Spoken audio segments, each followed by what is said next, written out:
So the question of the day is, where else is Trump winning? That is the major question we have to ask. Where else is Trump winning? I would argue mostly everywhere. Trump is winning, and people don't like that.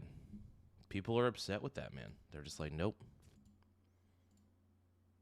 We're not going to take it. We're just not going to take it, bro. But yeah, a lot of people seem genuinely upset that Trump is, doing a hell of a job. And yeah, it's frustrating people, man. It really is. And look, Trump's one of our best presidents, man. To this day, Trump is still, in my opinion, the GOAT. One of the greatest of all time. And to those of you who don't see it, that's okay. That's okay. You're not meant to see it, I guess, Samuel Westall, thank you so much for encouraging people to chime on in, bro. I appreciate it. Who here is ready, dude? Who here is ready? Are you pretty?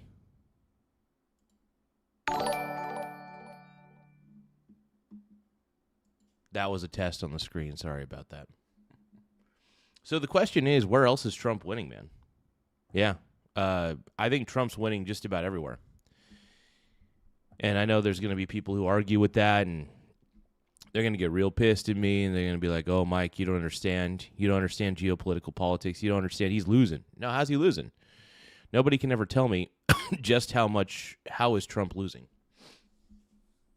I would argue that he's winning in a lot of ways. The guy's winning.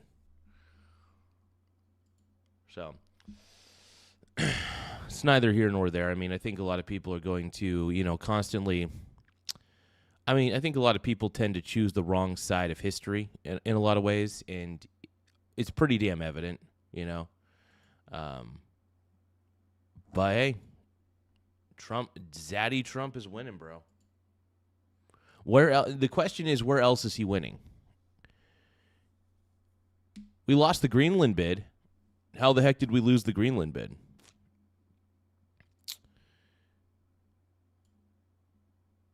We're still not in the running for Greenland? I think we need to get Greenland, bro. I think it'd be great if we had Greenland. It'd be good for security, to defend America a little bit further,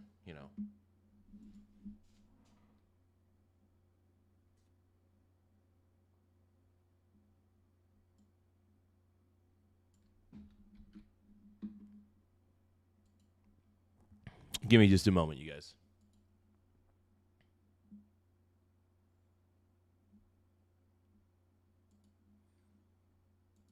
I'm getting a few things set up for the show. Thank you guys for all your patience, though. I really appreciate it. I'm getting a pole set up because I'm a pole dancer, baby. I want to be a cowboy, baby.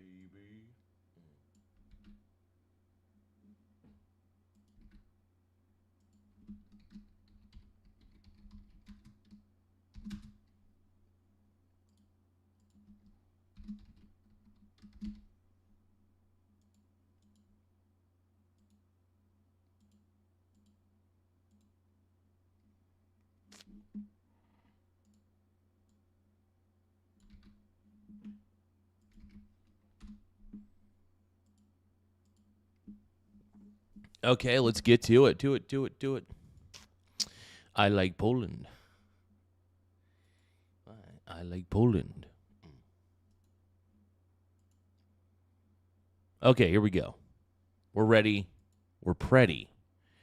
Don't forget to double tap your screen to like the stream. The more likes we get, the better. It does help the channel grow. But yeah, don't forget to...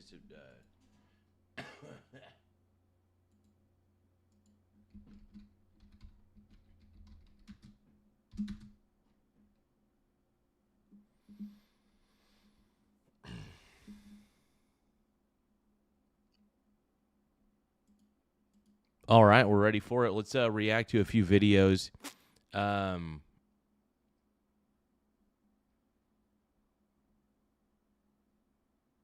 Okay, let's see. Iranian leader mocks U.S. Now about this. Operation Epic Fury. Here we go. President Trump is warning Iran to get smart soon as U.S.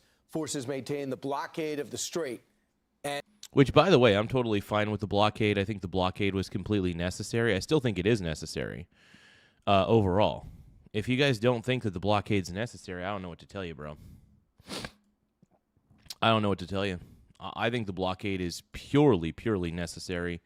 And to those of you who don't, I mean, you know, think what you want, but ask yourself the question, dude. Is the blockade necessary? And I say yes. I say absolutely 100% yes, the blockade is necessary. So for those of you who are saying it's not, I mean, really check yourself at the door. And the commander-in-chief is now weighing next steps and will reportedly be briefed on new military options today. All right, let's go to Brian Yennis. He's live in Tel Aviv with the latest. Good morning, Brian. Good morning. Well, for now, President Trump has opted to extend the U.S. blockade on Iranian ports, calling the blockade, quote, genius and foolproof in crippling Iran's economy. But the president is also warning Iran that he is weighing another wave of military strikes, warning them to, quote, get smart soon and agree to a deal that ends its nuclear weapons program. Now they have to cry uncle. That's all they have to do. Just say, we give up. When you have to fly 18 hours every time you want to have a meeting, and you know what the meeting's all about, and you know they're going to give you a piece of paper that you don't like before you even... Oh, yeah, because here's the thing. Iran holds none of the cards. If Iran's serious, they'll agree to everything the U.S. demands. And by the way, the U.S. demands are not that unreasonable. If anything, they're probably the most reasonable thing I've ever seen. So... to anybody who thinks that the demands are unreasonable in this instance, I mean, you got to check yourself at the door, bro. Check yourself at the door. Right? Come on. Come on. That's the way I see it, at least. Give me just a moment, you guys.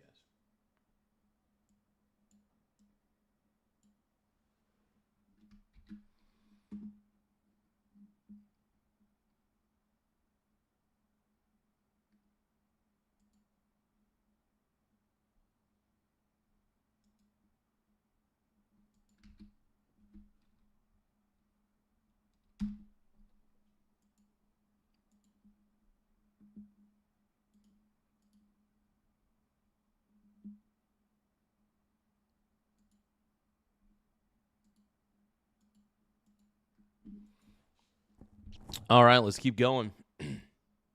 Here we go. Now, 1, nothing wrong with me. 2, nothing wrong with me. 3, nothing wrong with me. 4. Make sure you guys double tap the screen to like the stream. One more time, double tap your screen to like the stream. It really does help the channel grow. Helps push us out on the algorithm quite a bit. So, but yeah, double tap your screen to like the stream. Let's go. OMG.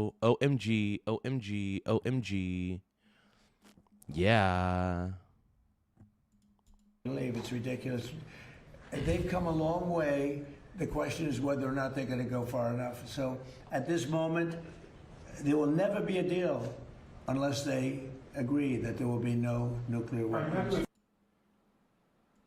Axios reports the president is set to be briefed this morning on military options. Quote, CENTCOM has prepared a...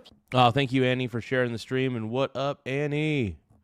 So we got Annie, we got Samuel Westall in the house, we got Eric Von Erich, we got everybody, man. We got everybody. But yeah, no, we're going to keep plan for a short and powerful wave of strikes in Iran, likely including infrastructure targets in hopes of breaking the negotiating deadlock, 3 sources with knowledge said. Now, the hope would be that Iran would then return to the negotiating table, showing more flexibility on the nuclear issue. Now, several military options reportedly... here's the thing, I don't think Iran's going to show that much flexibility. I think we're dealing with a volatile Iran. I don't trust Iran in this instance. I really don't. I think we're dealing with a bit of a monster, I guess you could say. I don't trust Iran, man. I just don't trust Iran. Period. End of story. But if you guys can, though, don't forget to double tap your screen to like the stream. also include taking over part of the Strait of Hormuz to reopen it to shipping, potentially with ground troops, or using special forces to secure Iran's stockpile of highly enriched uranium. Oh, we got Uncle Chris. Uncle Chris is in the house. Hell yeah. Now, CENTCOM is also looking at deploying hypersonic missiles for the first time. Bloomberg reports that CENTCOM has asked to deploy the Dark Eagle hypersonic missile to the Middle East in response to Iran moving its ballistic missile launchers further out of range. Meanwhile, in Iran, large crowds gathered in Tehran Wednesday against the U.S. and Israel. Iranian officials insist that Iran can withstand the U.S. blockade and is warning of, quote, unprecedented military action if the blockade continues. Iran's parliamentary speaker, Mohammad Bagher Khalibaf, is even mocking U.S. claims. Do you guys think I think the blockade should continue? I say why not? Let the blockade continue. Absolutely. I think here's the thing. As long as they're keeping Iranian tankers out of the strait, that's all that really matters to me. Keep the Iranian tankers out of there. That's all. That's all you need to do, man. Simple as that. That its oil infrastructure is on the verge of exploding as it runs out of oil storage. Writing on X, quote, 3 days in, no well exploded. We could extend to 30 days and live stream the well here. Secretary of War Pete Hegseth and the chairman of the Joint Chiefs, General Dan Kane, will testify in front of the Senate Armed Services Committee, day 2 of what's expected to be more heated exchanges about the war in Iran with Democrats. Guys. Yeah, well, thanks so much, Brian. So the markets don't love the fact that the president's released the fact that we have a plan. Maybe hit him for another 10 days and using our hypersonic missile cache. But I think Scott Bessent has the most interesting attack plan that could bring them down financially. They were already on huge inflation problems, the diminishment of their currency, the real. They were already having huge problems, the heavily sanctioned, but now Scott Bessent has now seized $350 million in crypto, $100 million just last week. Overall, they've taken... they seized crypto. Well, crypto doesn't matter, dude. Crypto's ridiculous. Crypto's dumb.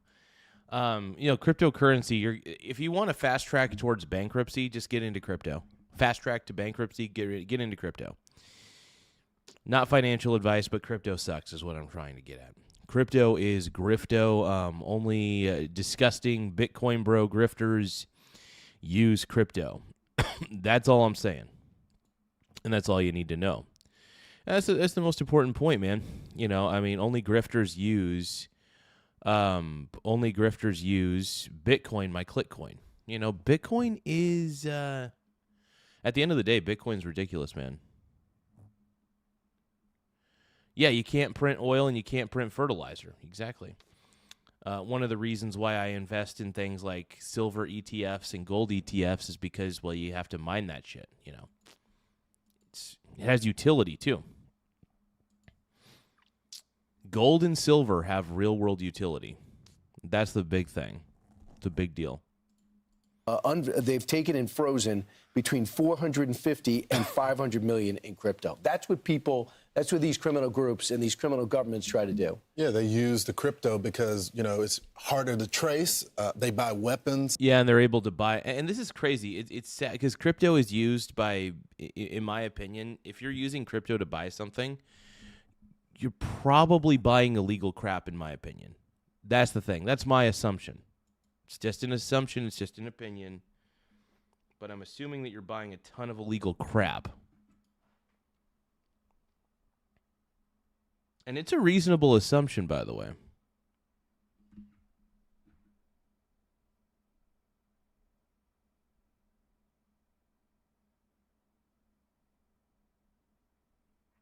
Oh, man, my silver position's going up and up and up. My silver.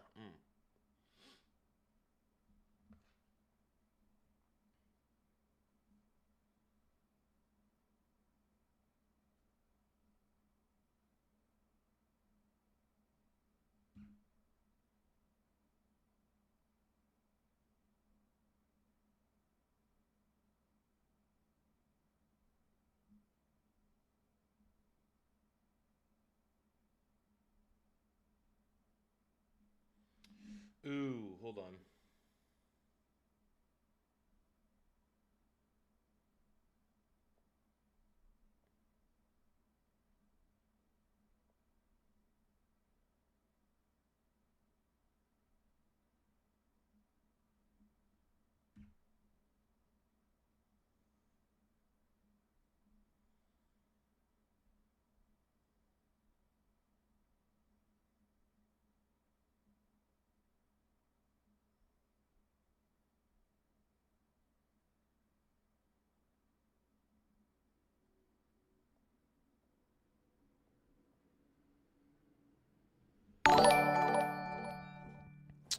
Thank you, Nate Dogg, for the happy poop yum yum. Just made a couple extra bucks as well on a swing trade.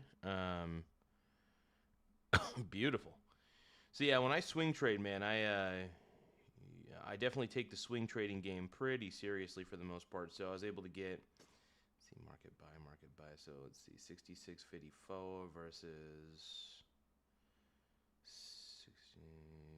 64.36. Not bad.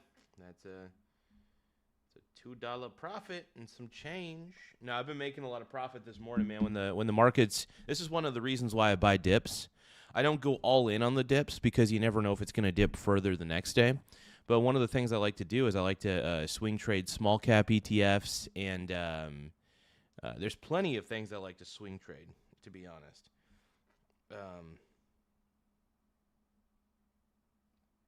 Let's see here.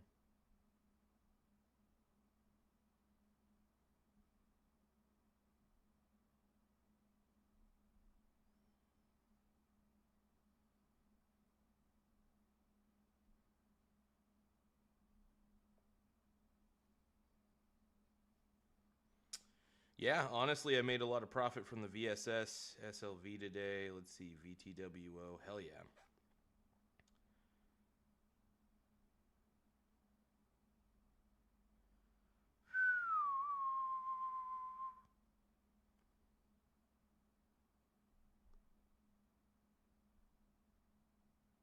Yeah, that's a lot of profitability. Holy crap. Hells to the yeah, bro. Yeah, I'll sell a little here, sell a little there.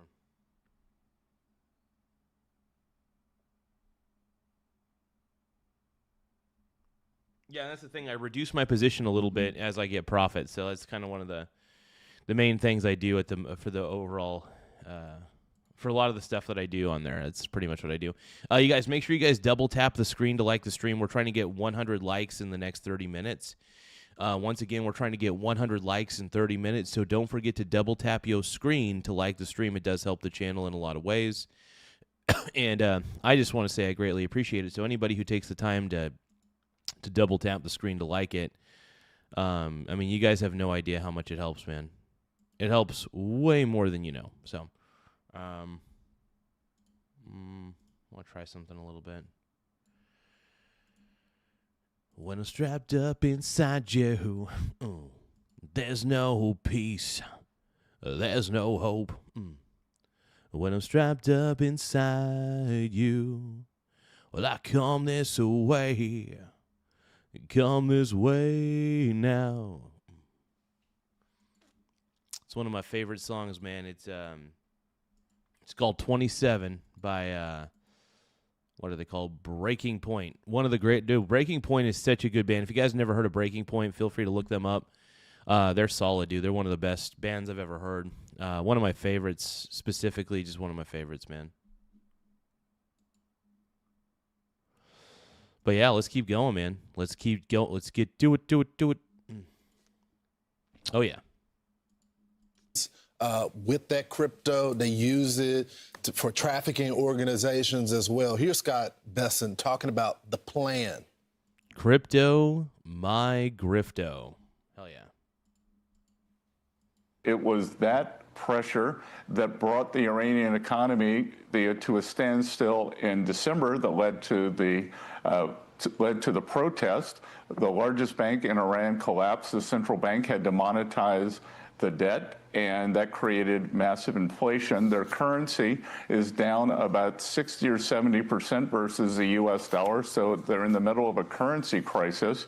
And what we're doing now is, we've been in a long race, and we are sprinting for the finish line. President Trump told me 3 weeks ago to up the pressure again, and we have gone to... Which is good, by the way. The fact that they're freezing Iran's economy, basically they're making it to where the checks that are going out to the IRGC military or whatever the hell they're called, those checks are bouncing because the financial institutions that they use are basically freezing the Iranian accounts. The Iranian accounts are being frozen. And... with very good reason, by the way. And this is a big deal. If you can't, here's the thing, the military is going to start defying the upper regime because the military is going to get pissed because they have these are still human beings. They still have families to feed. They still have money they need to send to their families. So if they're not getting paid to be in the Iranian military, I think there's going to be a mass rebellion within the Iranian military saying our regime sucks. Our regime is the reason that the U.S. attacked us, and the fact that our regime couldn't keep it in their pants with the nuclear shit. They couldn't. They just couldn't keep it in their pants, man. It's fucking crazy, dude. Fucking insane. They just couldn't keep it in their pants, bro. Iran just couldn't keep it in their pants. Simple as that, bro. Simple as that. I think everybody knows I'm right, though. People got to know I'm right on this. Come on. I mean, I think I'm right on it. Pretty sure we're going to get a lot of disagreement from the crowd. But, you know, you got to do what you got to do, man. The buyers of Iranian oil and told them that we are willing to do secondary sanctions on your industries, on your banks who tolerate Iranian oil in their system. For instance, putting pressure on China. They're facing severe secondary sanctions for handling Iranian oil payments. He mentioned the currency collapse. There's also a labor crisis. That's right. The Iranian currency, the rial or whatever they call it, collapsed completely. It's decimated. It's gone, dude. There's nothing left in their currency. Their currency is completely cooked. It is absolutely cooked. 100% cooked. That's all you got to know, dude. That's all you need to know. That's all you got to know, bro. 1 million jobs have been lost. There's hyperinflation. Food prices are skyrocketing. The cost of chicken is up 75%, for example. 2 major steel producers have halted production. That's destroyed 20 to 30% of Iran's steel output. And strikes have damaged 20,000 different factories. That's 20% of Iran's total production units. You just get the impression, Brian, and the president... Iran's cooked, essentially, dude. And this U.S. blockade is choking off. It is choking off the supplies that the Iranian military needs. You know what I mean? The government's not going to be able to last in Iran. So what's going to happen is I think there's going to be a mass rebellion within the Iranian army, within the Iranian military, against the Iranian regime. They're not going to be able to hold out much longer. They're just not. Period. End of story. And I think what's going to happen is the Iranian military is going to realize that the best option at this point is surrender, or else there will be massive calamity. I think you guys know I'm right? There's going to be massive calamity if this doesn't get figured out. Has more information than we do. He has all the intelligence. He's looking at the full plan, that he's waiting for something. I don't know what it is, what it could be possibly, but the Iranians have shown that they really don't want to negotiate. The IRGC seems to be running the show. The political leadership can say whatever they want to say. The IRGC, they want to fight. And the president has the blockade. The military assets continue to move toward the region. It's just a matter of time before we go back to those operations. What the president knows, what he's waiting for, I don't know. But I do trust him to make the right decision. I think that he is talking to them. Yeah. There's no doubt about it. And there's not going to be a visit, so don't wait for a big visit. He's like, I'm not sending my people 18 hours. So he's going to be visiting. He's going to be doing what needs to be done. And look, there's a lot of people that are, obviously not Trump fans or anything.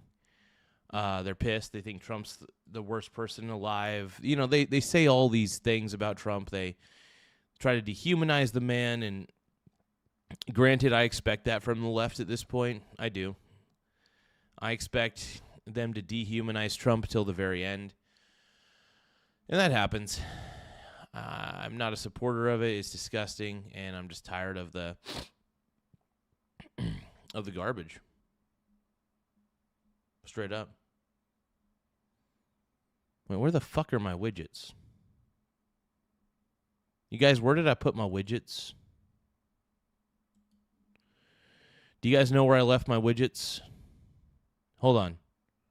Give me my widgets. I need my widgets. Oh. I need my widgets, bro. You guys are making me pissed.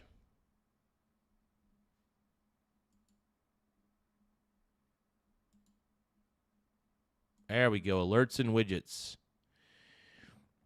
Give me a few moments, my brony bros. You're a pink brony bro. Where are my widgets? I'm trying to find my widgets, bronies. Oh, there it is, widgets. Okay, whatevs. Whatever. Oh my god.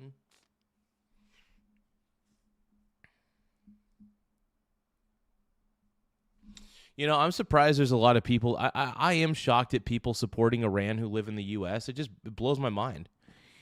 Like, it's kind of crazy to me. And not just kind of, it's absolutely fucking cuckoo bananas, in my opinion. But yeah, no, I think, like I always say, man, I do think that Trump is kicking butt. You know, I think it's going to be a lot of people who get pissed, but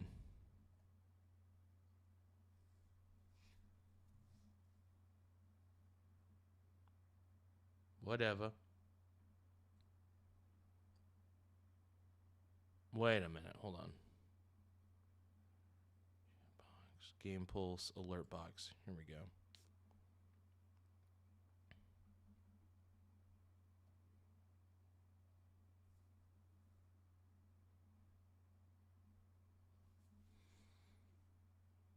Okay, here we go. Jewel gifts. Here we go.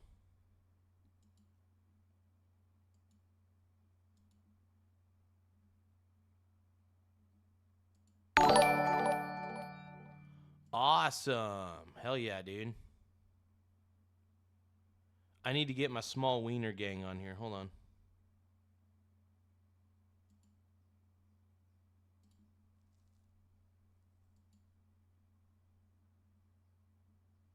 Small wiener gang. Yes, that's the one. So now anytime you guys send a gift, it's going to say small wiener gang.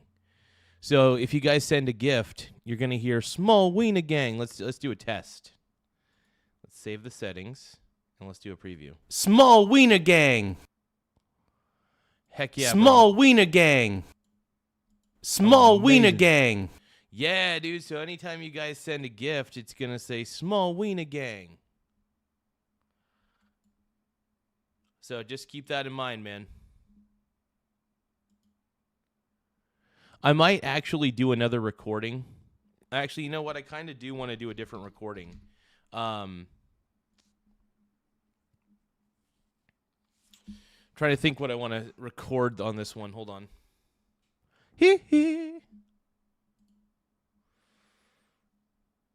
I'm going to do a fast recording. It'll be sexy. Let me think here.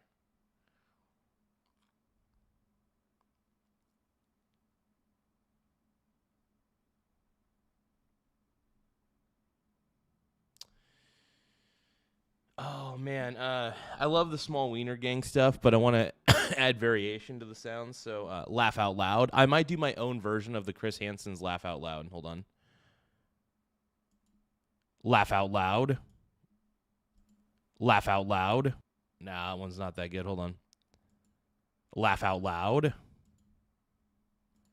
Laugh out loud. Maybe.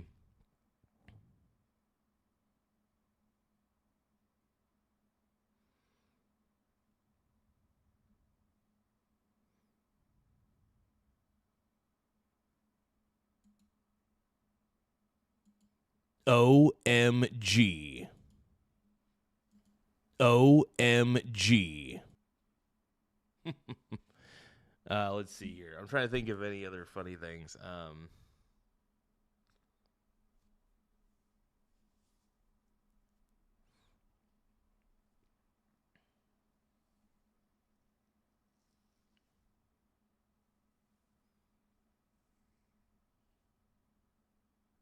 Ooh. Ooh woo. Ooh woo. Ooh woo. Ooh woo. Ooh woo. Ooh woo.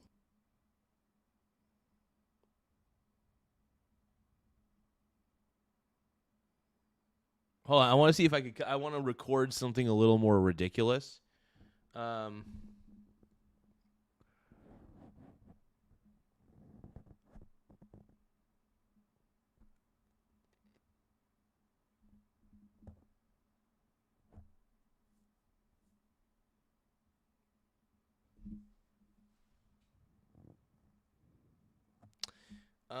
Let's see.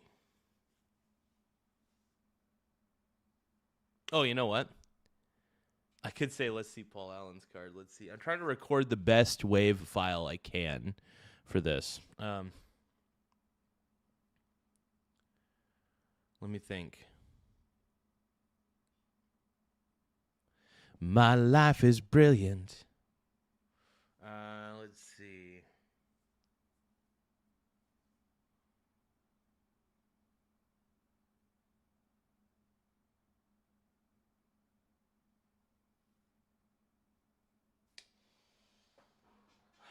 I'm trying to think of the ultimate sound clip. Let me think here.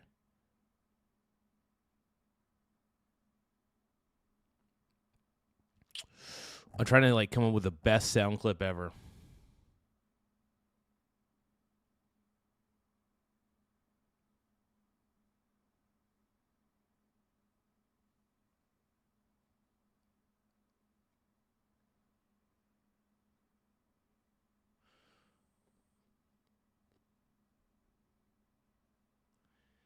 Yeah, give me just a few minutes though. I want to come up with the greatest sound clip of all time.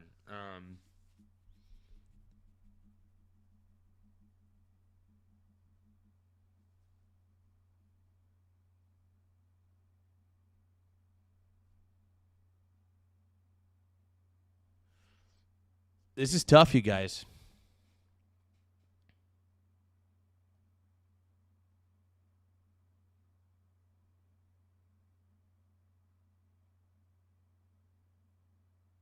Oh man, it's so tough. There's so many things I could say, and I'm trying to narrow it down to the one thing, and I'm trying not to overthink it either.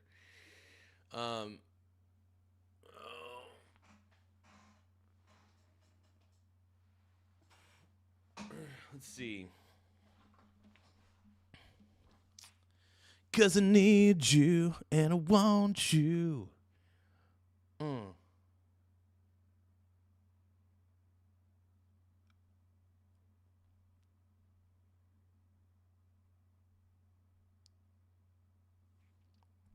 Oh, hold on. Let's see Paul Allen's gift.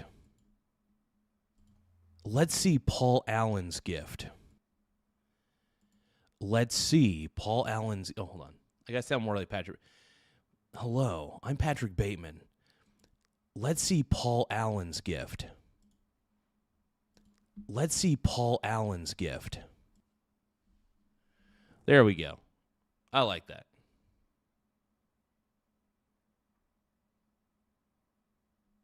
Oh, okay. OMG. OMG. Okay, we'll go with Femi. I like it when it's Femi. I like it when it's Femi. That's our recording right there. Recording 23.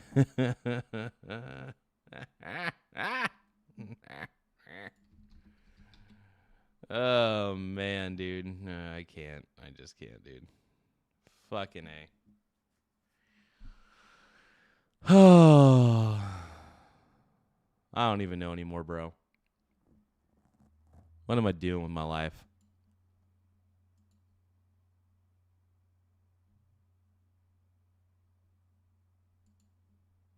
Wait, what?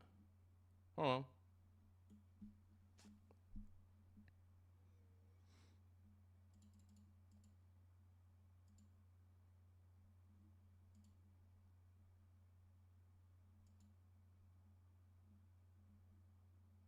Small wiener gang.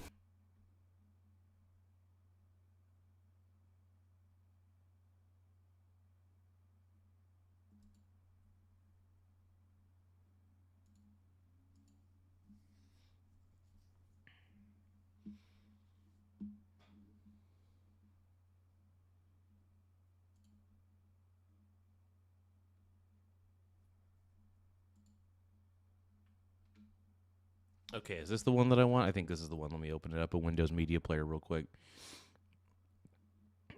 OMG. That's the one. That's the one. Yep.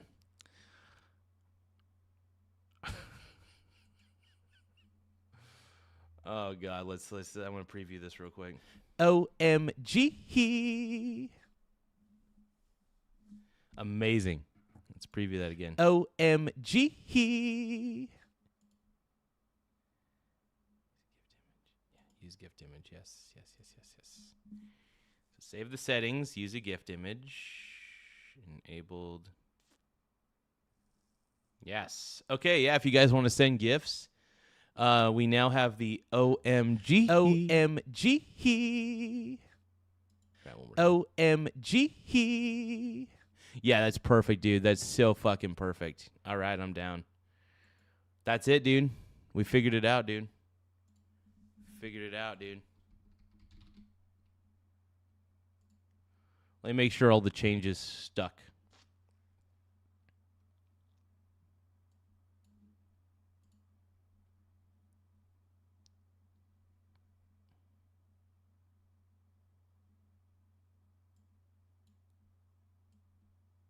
OMG. Oh, shit.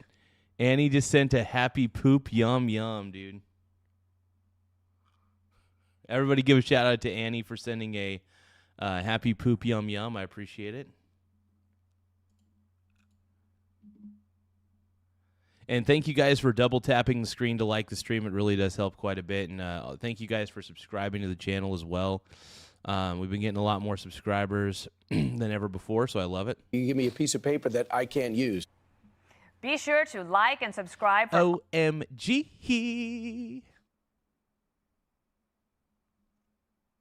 Actually, let me hear that one more time. I feel like it's not loud enough. Let me see here. OMG. Okay, it is loud enough. Good. I thought it wasn't loud enough at first, but then I realized it is. Thank you for the clapping seal, Annie. Thank you so much for the floating hearts. Really appreciate it big time. Oh. OMG. Oh, shit. Annie sent a 6-7. Oh, we got Gus Crezios sent a power potion for 500 joules. Hell yeah. OMG. Thank you so much for the power potion, man. I really appreciate it. Were you guys, by the way, able to hear that properly? The little OMG every time the gifts popped up. Did it sound like you could actually hear that soundbite overall? I just want to make sure everybody could hear the soundbite properly.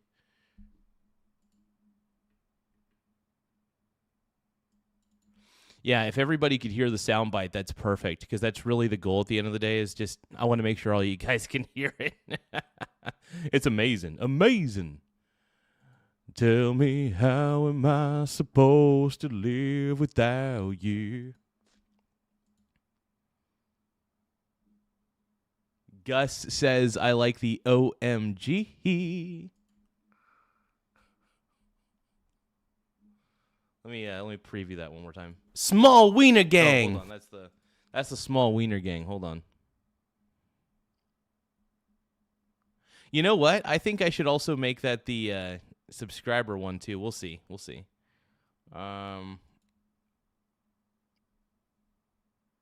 OMG. Oh, Annie, thank you so much for the mystery gift. I really appreciate it. Give me a second, though. I got to make sure I like your guys' gifts.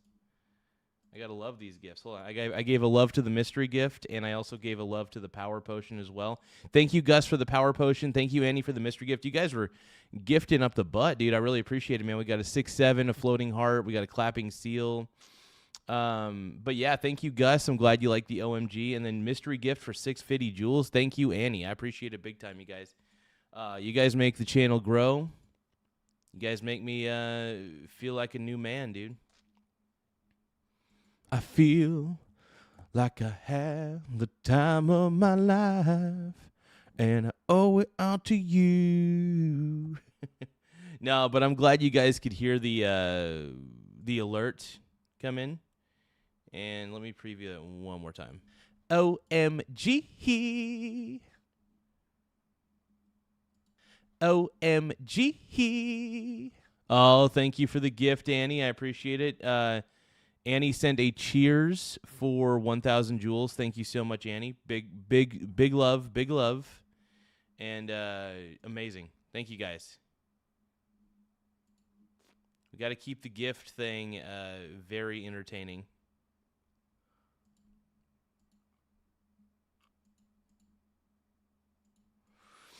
But no, anytime you guys give a gift, man, it really does help the channel. So I want to give a shout out to Annie. Annie is amazing. Gus, thank you for that power potion, man. It keeps me going. To all you guys sending gifts, man, I mean, it really keeps the channel pumping hard, dude. It keeps the channel pumping hard. So anytime you guys send gifts, it really matters. So, oh, dude, OMG. I give a love to. Oh, I didn't give a love to this. Well, let me give a love to that. And thank you, Gus, for the laughing disco brony, bro. I appreciate you, man. Appreciate the gifts, everybody. You guys are amazing. Amazing. Amazing.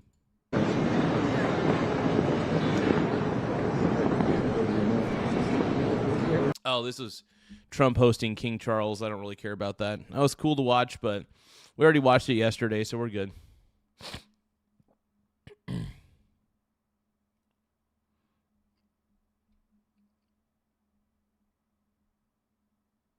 Oh, my boy Hegseth and Kane are testifying on Department of Defense budget.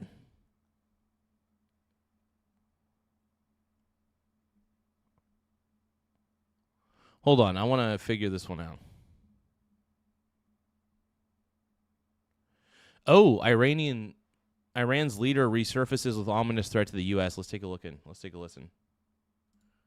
Turning now to Operation Epic Fury, the head of U.S. Central Command is set to go to the White House later today. He'll be meeting with President Trump and the national security team. Among the issues in the briefing, the U.S. blockade of Iranian ports. Brian Yanis, live in Tel Aviv with more. Hi, Brian. Hi, Dana. Good morning. We got Larson Christopher in the house. What's going on, my brony bro?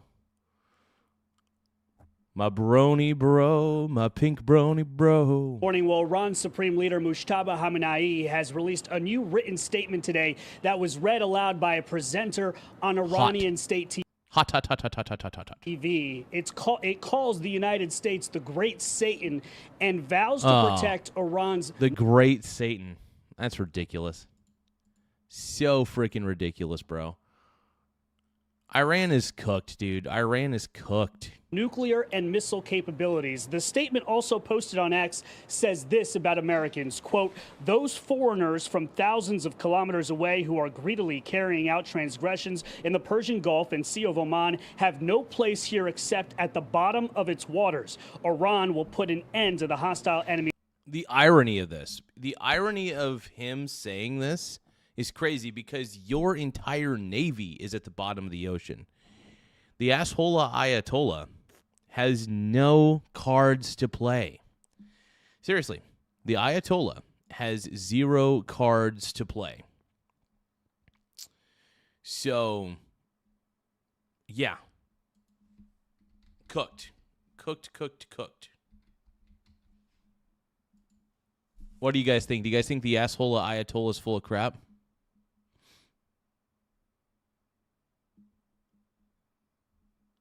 I think so.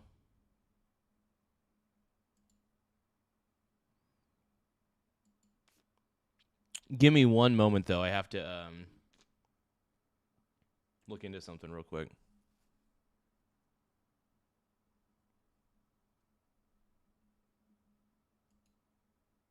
This will take a second, you guys. Sorry.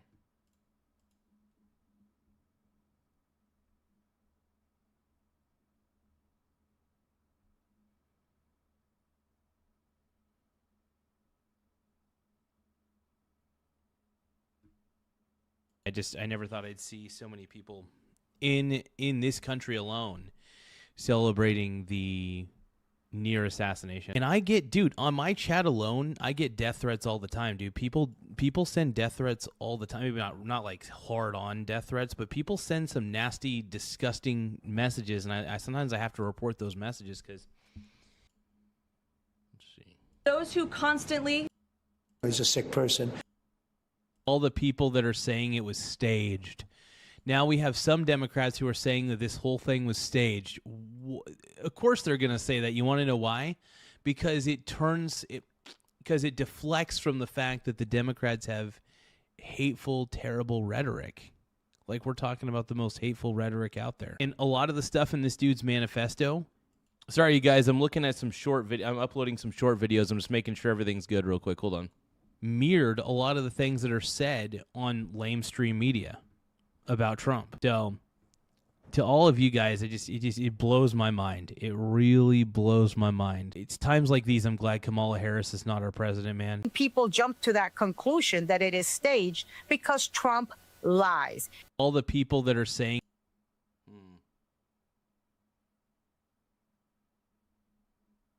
the 20 times that I've been it was staged. Now we have Secret Service should have been. There was definitely a lapse in security, a little bit of a lapse in security. That guy shouldn't have even been able to get to the first. I mean, shouldn't even have been able to get to the first checkpoint. To be honest, Secret Service should have been. There was definitely a lapse in security. A little bit of a lapse in security. That guy shouldn't have even been able to get to the first. I mean, shouldn't even have been able to get to the first checkpoint. Oh, thank you so much, Bubba, for the gifted jewels, man. There was definitely a lapse in security. A little bit of a lapse in security. That guy shouldn't have even been able to get to the first. I mean, shouldn't even have been able to get to the first checkpoint. To be honest, Secret Service should have been. There was definitely a lapse in security. A little bit of a lapse in security.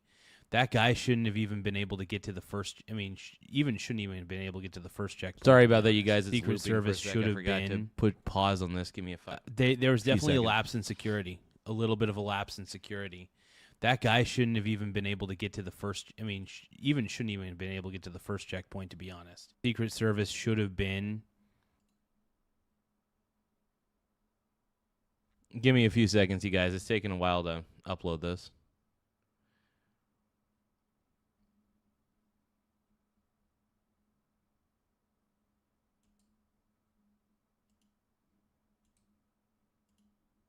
Okay.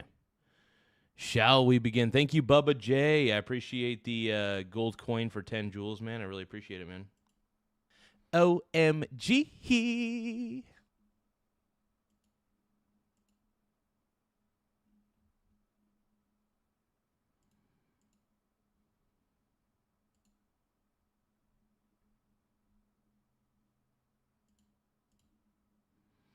There's no peace. Well, there's no hope when I'm strapped up inside you. I come this way.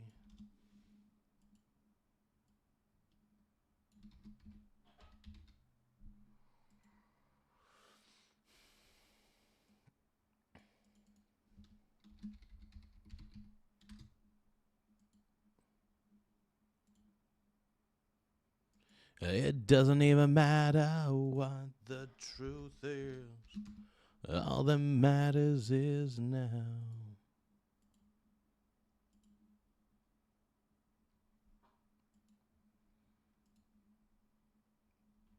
Hey, I want to thank you guys for all the gifts, though, man. Thank you, guys. Appreciate you. Testing 1, testing 2. Here we go. Exploitation of the Strait of Hormuz. Now, Khamenei went on to declare that the Strait of Hormuz is under Iran's new management and rules, reiterating Iran's intent to control the strait and continue charging some ships tolls. Secretary of State Marco Rubio told Fox that this would be completely unacceptable to the U.S. and the world.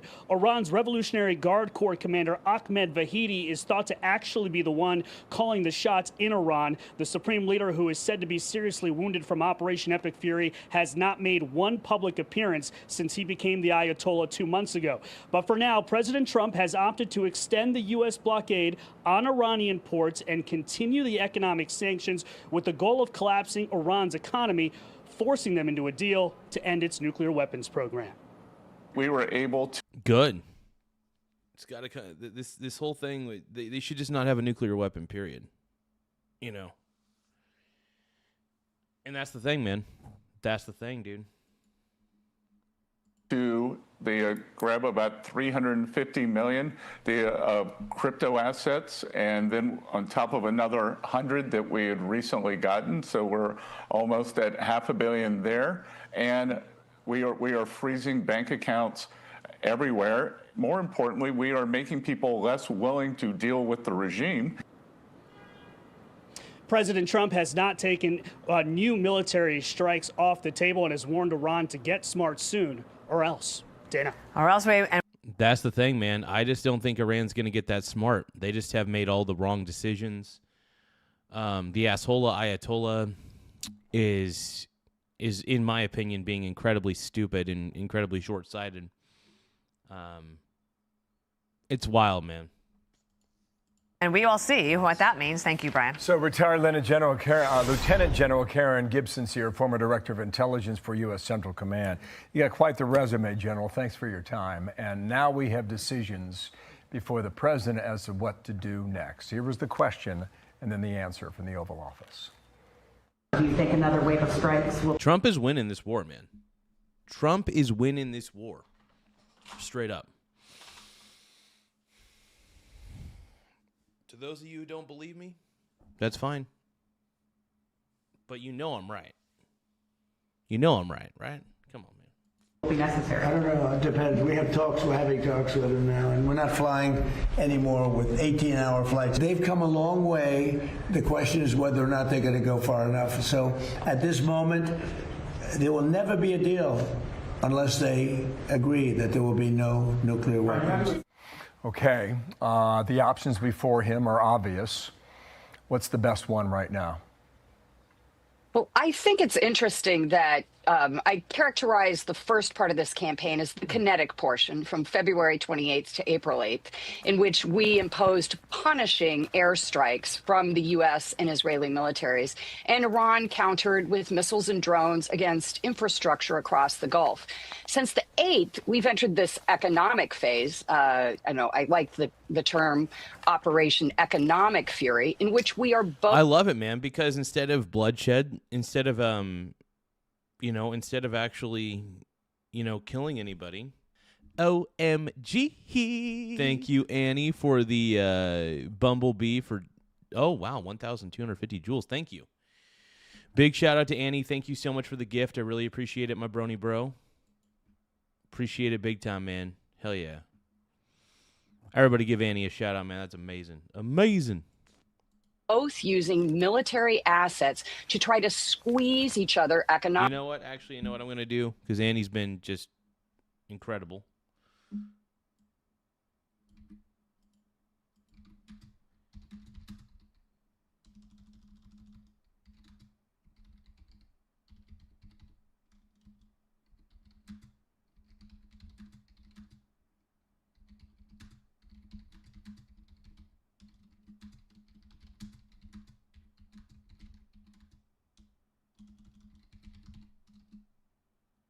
No, but thank you. I appreciate the gifts, Annie. Everybody, I do appreciate the gifts, man. It really does. It really does help the channel in a lot of ways. So, never a requirement.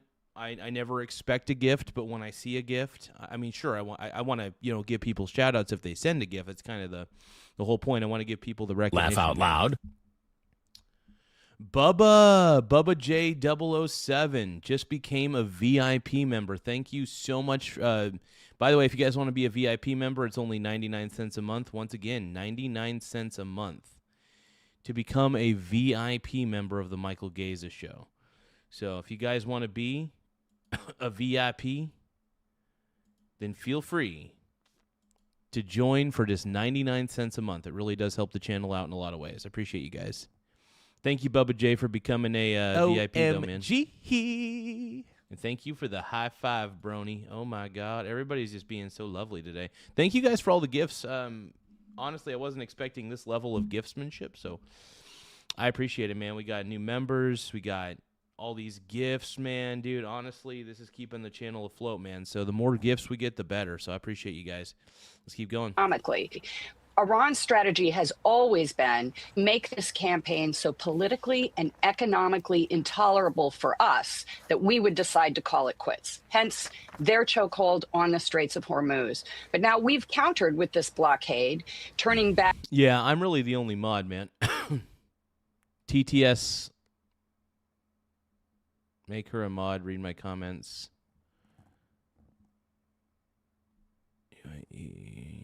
Okay, hold on. Yeah, let's do it. Let's do it. Hold on. Larson Christopher says, Saudi's plans for big construction is all along the Red Sea for coastal development. Larson Christopher says, Iraq building a pipeline to Turkey to then get to a coastline. Larson Christopher says, UAE working with Oman to have port access outside of the SO. Larson Christopher says, so with these large oil producers bypassing the SO, that's most of the traffic. Got it. Okay. That's a good piece of info, man. I love it, dude. Honestly, I think that Iran is going to, honestly, Iran screwed themselves by not at least agreeing to anything. Iran couldn't even come to the table because Iran is so set on self-destruction. I really believe that Iran is set on self-destruct mode. Like they're just in self-destruct mode. I mean, there's no other way I can say this except for that. I don't even think Iran wants a good future for themselves. I'm not feeling that. You know what I mean? Back, as I understand, over 40 vessels and denying Iran the vast majority of revenue that would come to it from freaking goods, crazy, though, primarily oil and petrochemicals that are transited from the sea. Wild. They already had a failing economy. That's what generated the popular protests at the end of 2025 and the start of 26. But they've proved very resilient in the past to economic pressure, whether that was the pre-JCPOA sanctions or the maximum pressure campaign of the first Trump administration. I think the final thing I'd say on this is that the regime has never prioritized the economic well-being of its own people, even under the previous sanction regimes. When they had limited assets, they still prioritized funds to proxies and to their own military. Yes. So I think it remains to be seen how much it will take in terms of economic pressure to get them to make those additional concessions. General, I mentioned this Wall Street Journal article last hour. I think it was so well done because there's a view inside of Iran. And at the end, the expert says Iranians will suffer hardship, but their pain tolerance threshold is higher. And that's something we really have to gauge. Yeah. In the meantime, you're in the military and with regard to hardware in the region, we're about to send a missile in that we've never used before. All right, it's got a hypersonic missile. Bloomberg headline: U.S. seeks to deploy a hypersonic missile for the first time. It's called the Dark Eagle. It has a range of 1,700 miles, can exceed Mach 5, which is greater than 4,000 miles an hour. $15 million each. I can tell you this, General. We were at the Reagan Defense Forum 2 years ago. And the entire forum was talking about hypersonic weapons because the Russians and the Chinese had beaten us so badly at this, and we had yet to really develop an effective one. Do you have confidence in the hypersonic weapon? No, I think it's great that we have I think it's fantastic that we're working on these types of weapons because if we don't, we're screwed. I think it's fantastic, man. I think it's great. That we've developed, and if it were to be deployed, could we do it effectively now? Yes. So to be fair, that's not something that I've tracked closely in terms of this performance of a weapon that has not been tested on the battlefield.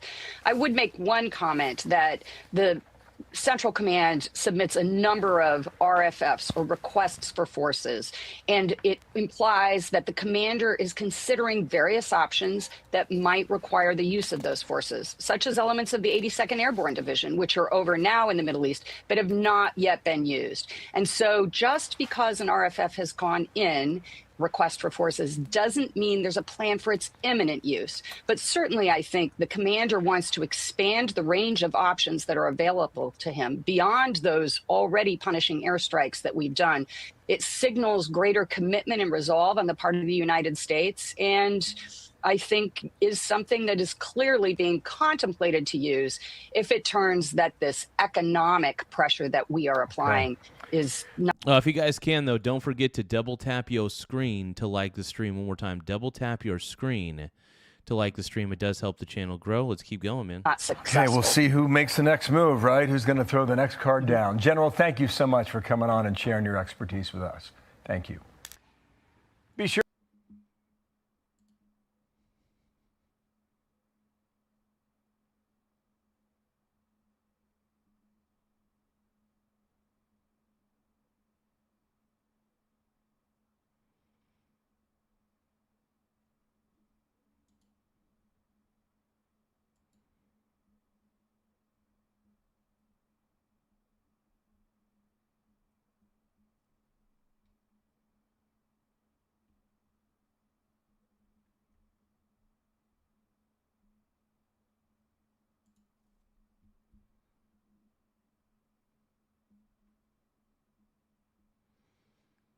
Okay, so Iran seeks to bypass U.S. blockade as the economy weakens. Interesting. Let's take a look. Well, the blockade is genius, okay? The blockade has been 100% foolproof. It shows Absolutely how good right. our Navy is, I can tell you that. Nobody's going to play games. Now they have to cry uncle. That's all they have to do, just say, we give up. We give up. But their economy is really in trouble. So it's a dead economy. So from the Oval Office yesterday. It's cooked, man. It's cooked. Frickin' cooked. Double tap the screen to like the stream if you guys love Trump as much as I do. If you guys think that Trump's the man, double tap your screen to like the stream. If you guys are tired of the woke left, double tap your screen, okay? We need more likes. It does help us on the YouTube algorithm quite a bit. So anything you guys could do to help out, we greatly appreciate it. But yeah, double tap your screen to like the stream. Just don't tap it with your tip. Don't tap it with your tip. You got to get a grip. Don't tap it with your tip. Iranian leaders really have to make a decision, and the president's very right about the economic matters inside of Iran right now. Just look at the cost for Iran so far for this war. Through the Strait of Hormuz, during peacetime, more than 80% of all their commerce, including their oil and their food and their water, went through the Strait of Hormuz. Seaborne trade, 90% of it's now been halted, all right? Daily economic losses, almost 450 million a day. My God. In addition, you got inflation up 67% year over year, and the U.S. dollar is just crushing the Iranian currency at the moment. You talk about the blockade, and the reason why... Yeah, Iran's currency is basically non-existent now. Like, their currency's done and over with. Iran as a country is practically demolished, man. Bubba J says, double tap and give a thumbs up. Thank you so much, Bubba J. We're trying to get more... We're trying to get more people to do that. We'll see how many people want to double tap the screen to like the stream, but that's okay. But if you guys can, also don't forget to subscribe to the channel. Just tap the subscribe button in the upper right-hand corner. Once again, tap the subscribe button in the upper right-hand corner. It really does help the channel grow. Now back to the show. Why it's working. We're just going to give you a little example here, all right? This is the line that connects Oman over the Gulf of Oman. This is the border between Iran and Pakistan, okay? This Chabaha and Jask, all right? Remember what the U.S. Navy said. If you're a seaborne vessel, you cannot go into an Iranian port. If you do, you're going to be met with this blockade. And there is evidence right here as to how that's happening, okay? Here is that bay I mentioned a moment ago. These are 20 vessels right now in real time, as we speak, that are stuck and stranded because they went into this Iranian port. Therefore, If you go back to the map on the blockade, they're sitting right off here off the coast of Iran, and they cannot go anywhere because the U.S. Navy is there to prevent them. Yep. So what is the Iranian government doing? There was a terrific piece in the Wall Street Journal a day and a half ago. I highly encourage you to read it, all right? It gives you great insight into how the government's trying to get food into the country, get more supplies in the country, and they're going to places by road and by rail in Turkey, in Armenia, in Azerbaijan, also ships, vessels in the Caspian Sea. All right, also here in Pakistan, it was announced this week that they've opened up 6 different routes, 2 by sea and 4 by land, either by road or by rail, to take goods into Iran. And that's what the leadership right now is trying to do, to try and get around this economic stranglehold that Iran finds itself in now. Yeah, they're going to try to find a way around it, I guess, but I don't think they're going to be able to pull it off, dude. I just don't. I think Iran is pretty much cooked at this point. I really do. I think that Iran's just going to be struggling from here on out. I just don't think they have any real solutions at this point. Their false empire is crumbling.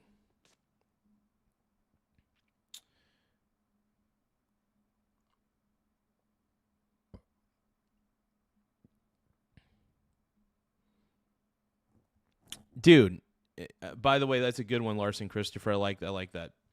Some good info right there, man.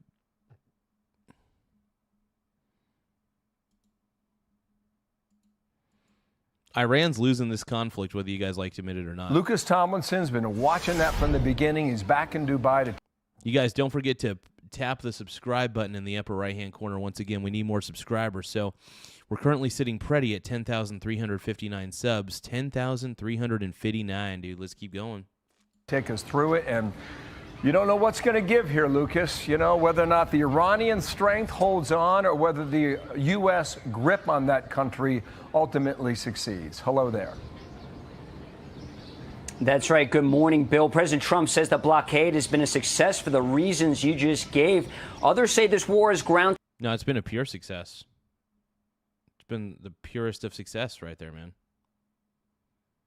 To a stalemate despite the 22-day ceasefire. Talks have stalled. The Strait of Hormuz remains effectively closed. Now, we just heard from Iran's new supreme leader, Mujtaba Khamenei, posting on X, perhaps somebody else for him, writing, quote, "The U.S.'s presence and establishment in the Persian Gulf is the main source of instability in the region." Now, the Emiratis here would like a word, Bill, after being on the receiving end of 2,800 drones and missiles, twice the number fired at any other country, including Israel. The UAE announcing plans this week to leave OPEC and pursue free markets and strengthening ties with both the U.S. and Israel. Now, today, there's about 150 oil tankers stuck at anchor in the Persian Gulf. The Supreme Leader's message, the first we have heard from him in about 2 weeks, about as long as the U.S. Navy's blockade of Iranian ports in what Iran is calling Persian Gulf National Day today. The Arabs in CENTCOM call it the Arabian Gulf. The shutdown of the Strait of Hormuz has caused the largest oil supply shock in history, according to the Wall Street Journal. Gasoline prices have risen about 40% in the U.S. since the war began. That's crazy. 40% since the war began. That is a wild increase in overall. That is a wild increase. Months ago, top Trump officials called a worthy sacrifice for preventing Iran from obtaining a nuclear weapon. After President Trump called off talks in Pakistan last weekend, talks between the U.S. and Iran have stalled.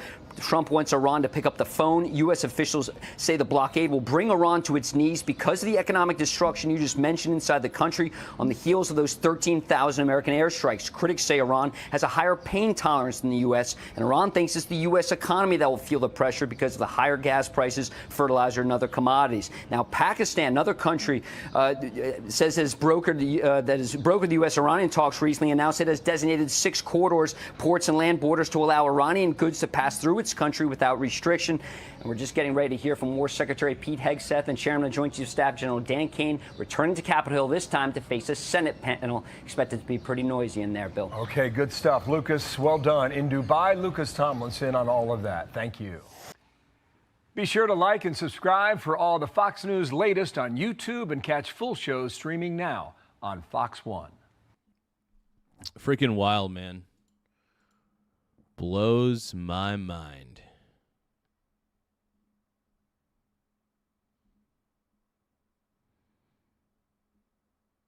Larry Kudlow is saying that Trump has taken Iran out. I think so.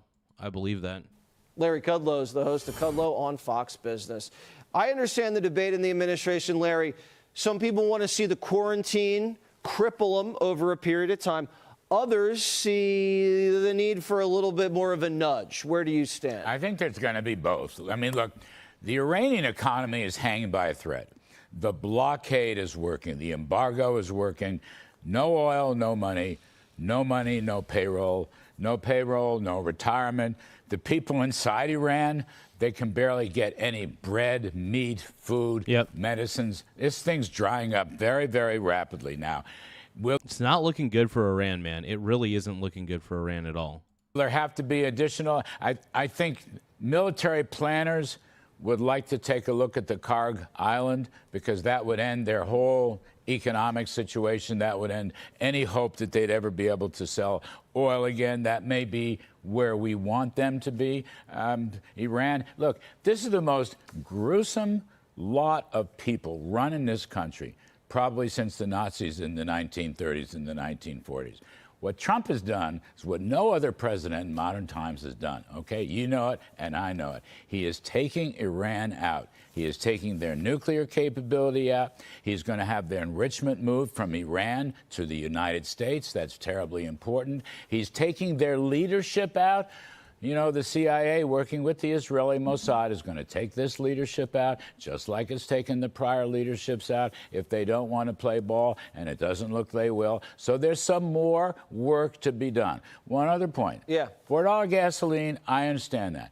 But it is, Jesse, a small price to pay in order to extinguish this gruesome government, which is so threatening nuclear power and terrorist power. It has to be done right now. And by the way, can I just insert something? We had big economic numbers today. Huge. Business investment is very strong. Consumers, retailers are spending. The economy is probably growing at 2.5%, maybe 3.5%. I don't like $4 gasoline. I know the affordability argument. The Harris poll today that came out, guess what? 50-50 on the congressional race. If these Democrats were so smart, how come they're not ahead by 10 or 20 points? Yeah, the Democrats, by the way, for Congress, those races in Congress, you know that, like, it's crazy, man. I think the Democrats are cooked in these. I think it's really a 50-50 spot. I don't think they're going to be able to fully take over the House of Representatives and stuff. Yeah, no, here's the thing, man. I think you know what winning is? I think that the U.S. is winning. I think Donald Trump is winning. I think that whether you like it or not, Trump's winning. Good poll, too. I'm not wedded to polls. The Harvard-Harris Cap poll, whatever it is, Mark Penn, you know him. 50-50. I found that very interesting. It means that people are not as upset about gasoline prices. The main thing is to... That's what I figured. I don't think people really are. I think, here's the thing. Gas prices being high does suck. But people need to understand the reason for this war. It's that Iran's done so many terrible things. They've been the bully of the Middle East. Taking out Iran is the smartest thing we could do at this point. It is absolutely the smartest thing we could do. I think everybody knows it, too.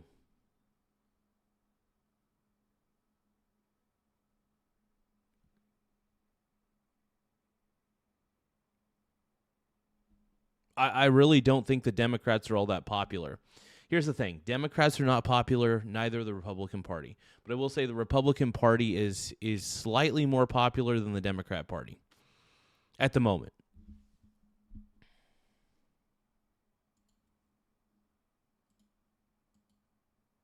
I mean, one of the big reasons that I vote Republicans over Democrats is because I'm afraid of Democrats, because Democrats ruin everything they touch. Look at Gavin Newsom. Look at what happened in California. Gavin Newsom, in my opinion, has run California into the ground. Absolutely run it into the ground. That's what I think.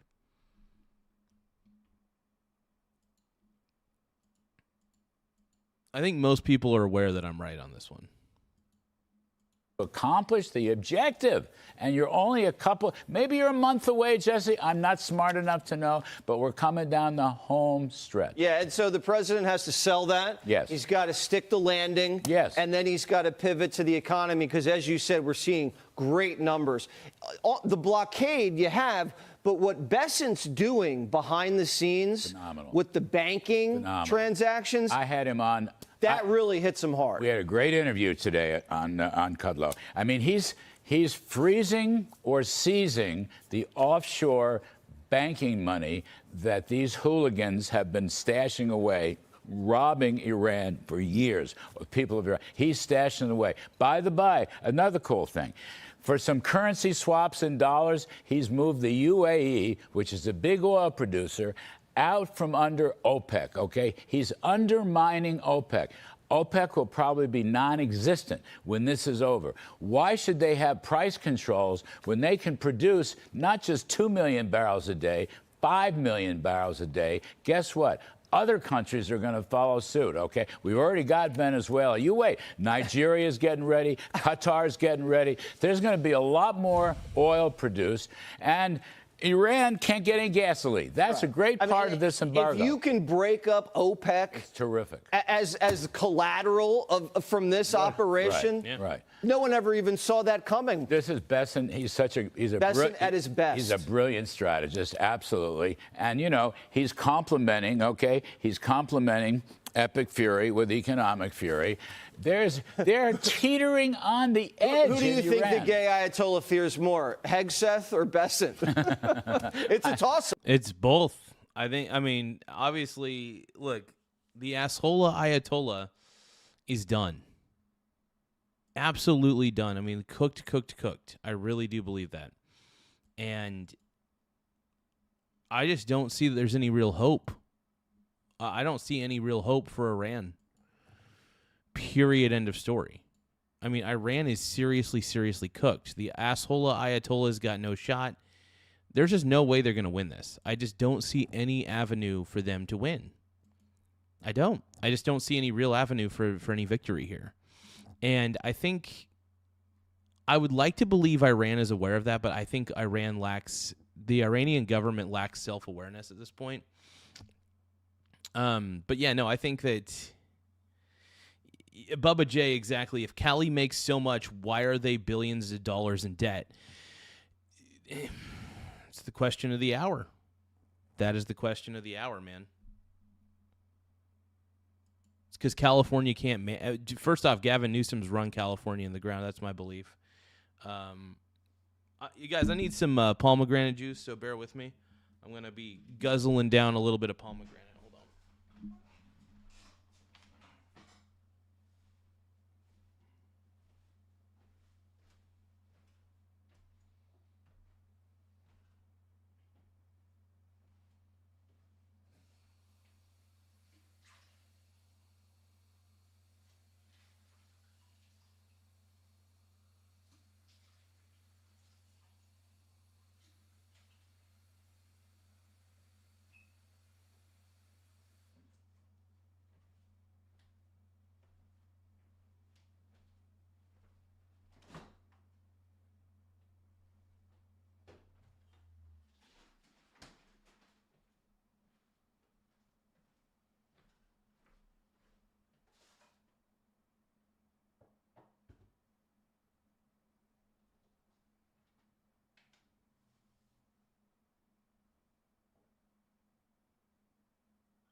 I want to be woke. I want to be woke. Because everybody wants to be so woke. It ain't no joke. I think either one, right? Both are nightmares for these guys because they don't understand these forces that are at work. We have done a terrific job. The military stuff is probably 85%, maybe 90% done. There's going to be some more to be done. But here's the other thing. You mentioned it in your great opening. Mr. Trump will not allow the Iranians to string him along unless they make verifiable commitments to end. Hopefully they make some verifiable commitments. I don't really know at what point. What point are they going to make them? But we'll see. All of the nuclear capability and to move the enriched uranium completely offshore. We have great scientists in the Energy Department who will do the verification. Trust but verify, my old boss Ronald Reagan. Yep. And if you keep that hard negotiating line with the blockade, there's nowhere to escape. E.T., you did not miss the sink break, bro. I did not do what... Oh, E.T. always thinks I'm doing stuff in the sink, bro. E.T., bro, come on. They work together, and of course, we know their home addresses. We know their cell phone numbers. The Mossad's pretty good at this. They're running the human resources personnel operation, and the CIA ain't bad either. So I'm just saying, Iran is hanging by a thread. I don't care what the Democrats say. It's a pity they can't back this military because of the Trump derangement syndrome. This is changing history in ways that no one dreamed possible. And Trump has the backbone to see it through. Now, if you guys think that Trump has the cojones to keep this up and win this war quickly, tap the subscribe button if you can. The more subscribers we get, the better, obviously. But yeah, I think Trump's winning this. Straight up. I think that Trump is winning this, whether you like to admit it or not. There's a lot of people who are just afraid to admit. Afraid to admit, man.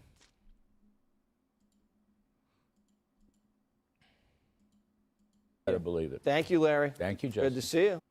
Be sure to like and subscribe for all the Fox News latest.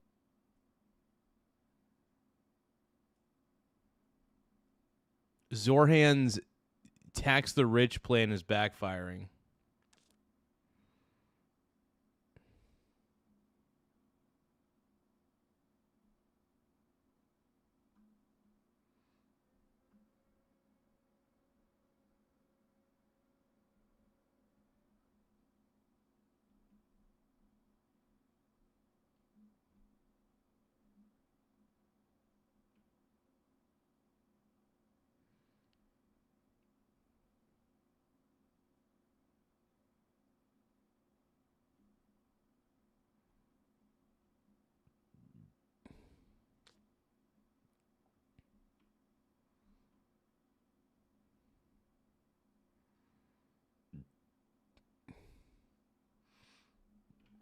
Let's keep refreshing and see what we get.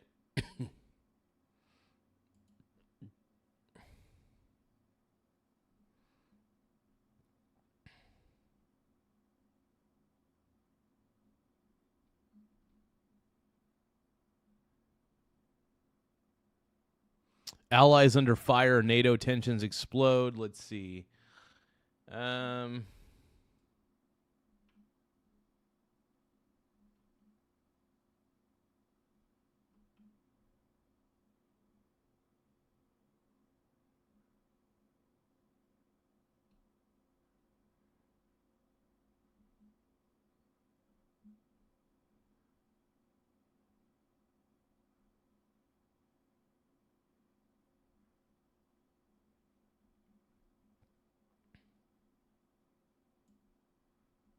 Give me just a moment.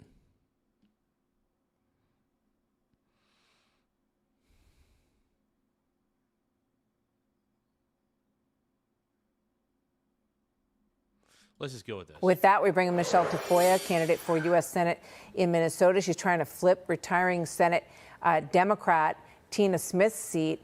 She's also the host of the Michelle Tafoya podcast and a legendary former. Oh, she used to be like on Michelle Tafoya used to be on ESPN.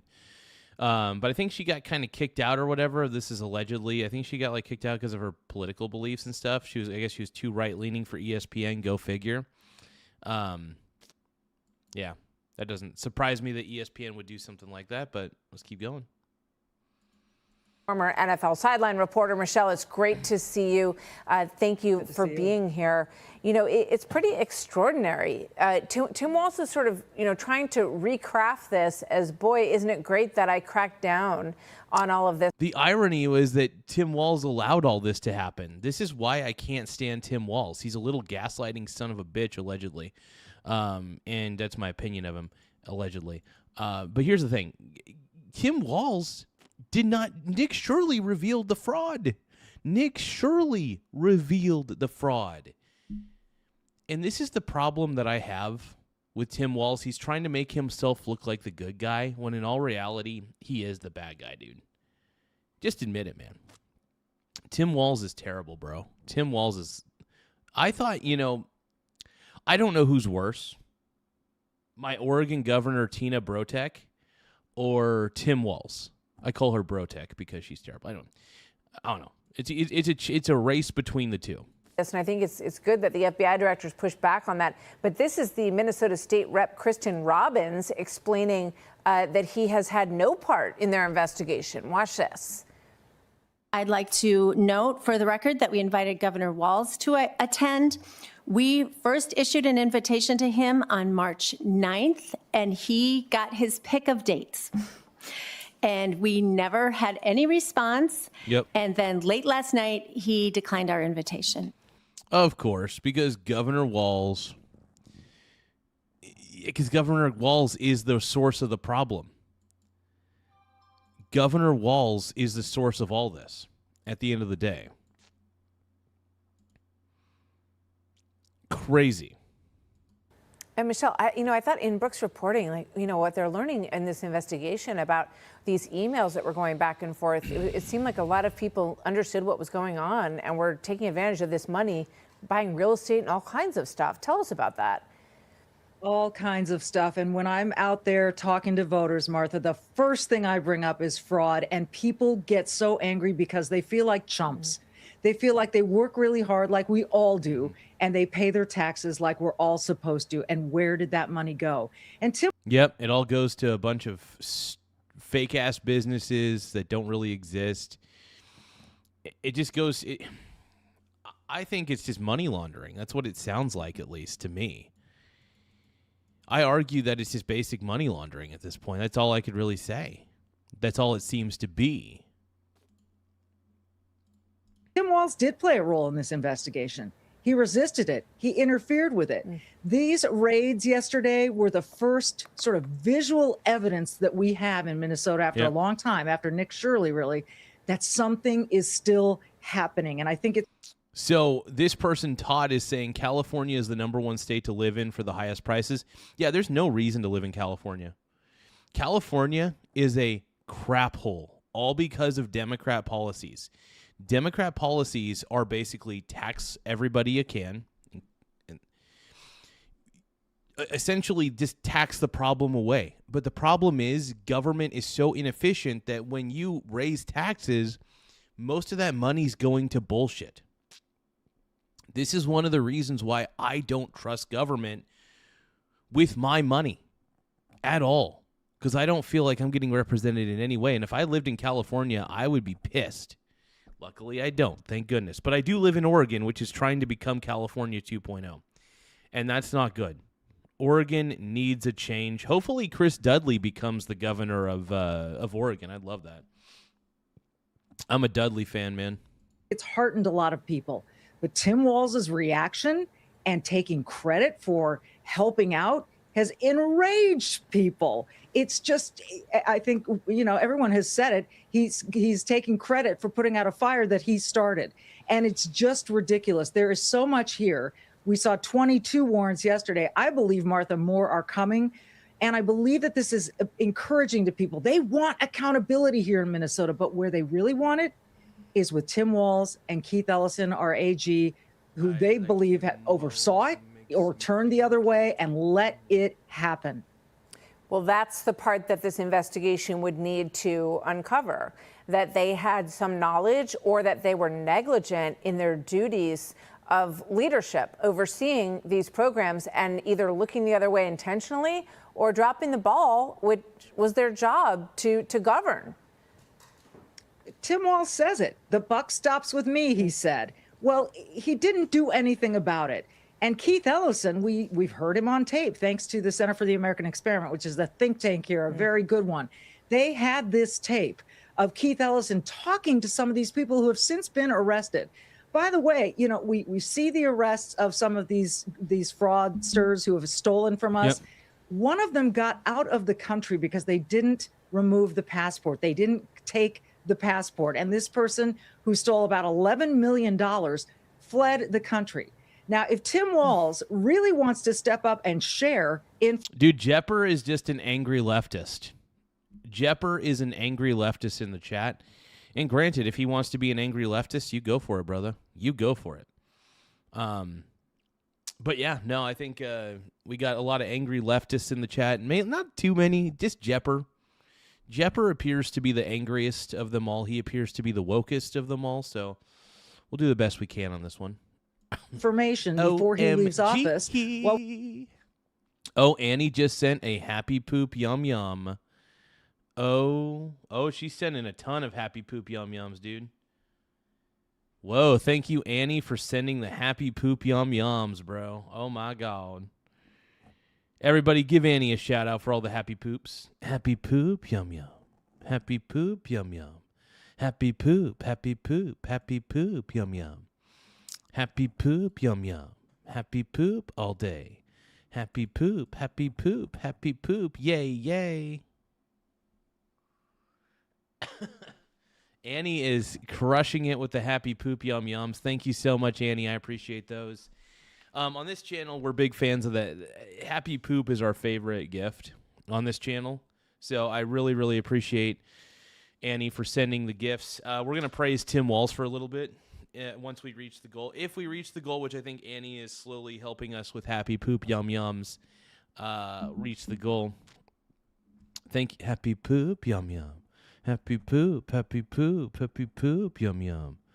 Happy poop. Hey, Jepper, even if, by the way, being a homeowner is not necessarily as good of a thing as you think it is. Just to let you know.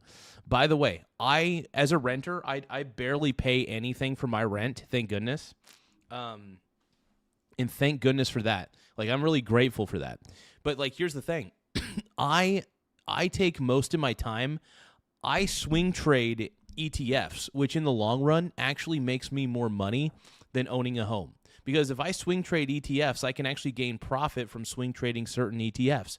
And then 70% of my portfolio is dividend paying. So Jepper, tell me, is it better to rent? And here's the thing. I rent my apartment and I invest like a maniac. And because I'm such a good investor, I'm able to get income from my investments. If you have to live in your home is not an asset, by the way. I know it's popular to say that it is, but the banks basically fooled everybody into thinking that owning your own home was financial freedom, when in all reality, it's financial crap. No, but by the way,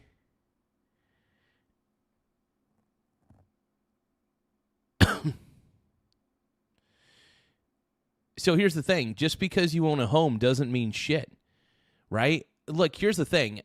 All that matters is, do you have assets or not? Do you have assets or not? I rack up on stocks like crazy. I have one of the most diversified portfolios out there, and I'm proud of it. I do brag about it because I've taken the time to invest for the last quite a few years, and I've racked up quite the hell of a portfolio. And I swing trade 30 to 40% of it through like 5 separate ETFs. So I don't know. No, I'm happy about this. The thing is, Jepper, just because you own a home doesn't mean that's a good investment. The banks basically fooled a bunch of people into thinking that owning a home was the ideal investment. At the end of the day, it's not. It's more of a cash drain, and it could be a black hole for your finances. One of the reasons why, here's the thing, I don't have to borrow any money to get into stocks. Now, I do remain very diversified because it does lessen the volatility overall. But,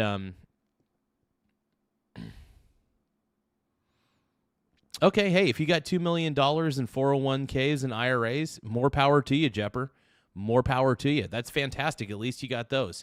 But if you have a combination of the two, that's great. But here's the thing. I'm not doing half as bad myself. In fact, renting is a lot easier. The fact that I rent makes it to where I'm a little more mobile than most people. I actually have the ability to be far more mobile than anybody else. That's the truth.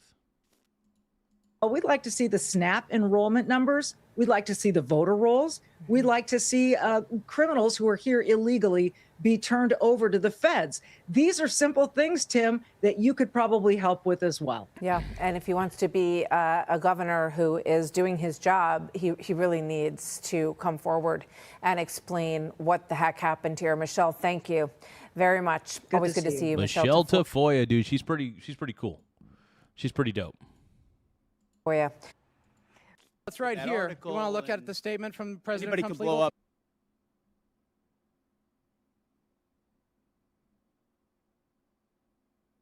Trump participates in an executive order signing? Hell yeah, dude. Let's take a look at Zohran's Tax the Rich plan. I am kind of curious about this. Zohran's Tax the Rich plan is backfiring as billionaires are calling him out and moving their money to other places like Miami. Zohran Mamdani spent $6.3 million during his grassroots campaign where he was promising a bunch of free stuff via advertisements. They paid a lot of money for stuff. And that's the crazy thing, man. Here's the thing. You do realize that when you have all these government programs, that it's coming from the taxpayer, right? The government doesn't actually do anything of value. So they have to steal from the taxpayer, create these stupid stores. It's ridiculous. I think the government-owned grocery store is probably the stupidest idea. That's like some communism shit. And this is why New York is going to go to hell. This is why New York's going to suck. New York is cooked. Under Zohran Mamdani is a great example of why, and dude, all these people are leaving. All of these people are leaving. Like a lot of sane rich people are leaving New York because of Zohran Mamdani's low IQ policies. Staff and rent. His campaign spent almost $800,000 in payroll and $225,000 for consultants, all to deliver the message that everything would be free. But now he's crying about a budget crisis. New York City face. Hey, Bubba J, thank you so much for the 10 jewels, bro. Tiny Lion Gaming, what's going on, my brony, bro? We got Tiny Lion Gaming in the house. Big ups, Garza. I don't like the. Oh, are you talking about Angela Rose or whatever? Hey, Tiny Lion Gaming, I love you, bro. Everybody, double tap your screen to lag the stream. Let's go, bro. Let's go. This is a budget crisis of a historic magnitude. Because free has to come from somewhere, right? And the people that it would be coming from are calling him out. So after Zohran Mamdani recorded a TikTok video in front of Kevin Griffin's penthouse, he decided to pull a $6 billion project. This would have created 15,000 permanent jobs on top of 6,000 jobs during this development project. Another multi-billionaire, John Castimatis, who owns grocery store chains in New York, has threatened to shut them down, saying that they cannot compete with city-owned grocery stores that don't have to pay rent or pay for taxes in a place where... Oh, yeah. And that's the thing. Actual grocery stores, they have to pay taxes. They have to do so many things. They have to pay for the property. The government itself, if it's a government-run grocery store, they have so many more advantages and can keep the prices lower than a standard grocery store. And if you guys think that government-owned grocery stores are a good thing, I think you're a low IQ person. You guys just don't understand that. You guys don't understand the government should not be running grocery stores. Period. End of story. Period. End of story. Crime is going to be increasing as stores are already struggling with robberies and murders. There's this really awesome YouTube channel called Omar's Talk Show that has been covering this topic, and it surprised me when he pointed out that $111 billion in New York spending has already left the city, as have 125,000 Wow, 125,000 New Yorkers are out of the city. They're just like done with it. They're like, screw this place. I think most people are going to be smart and just exit New York in general. Because it's becoming too much of a crap hole, becoming too expensive to live. Give me a moment.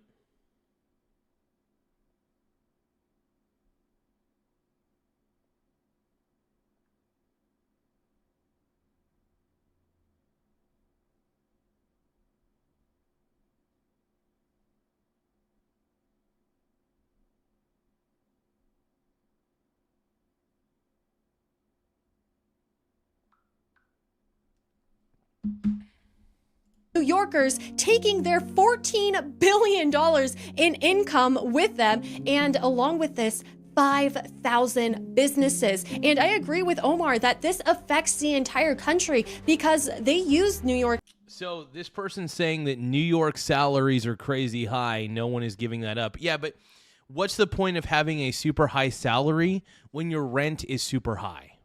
What is the point of that?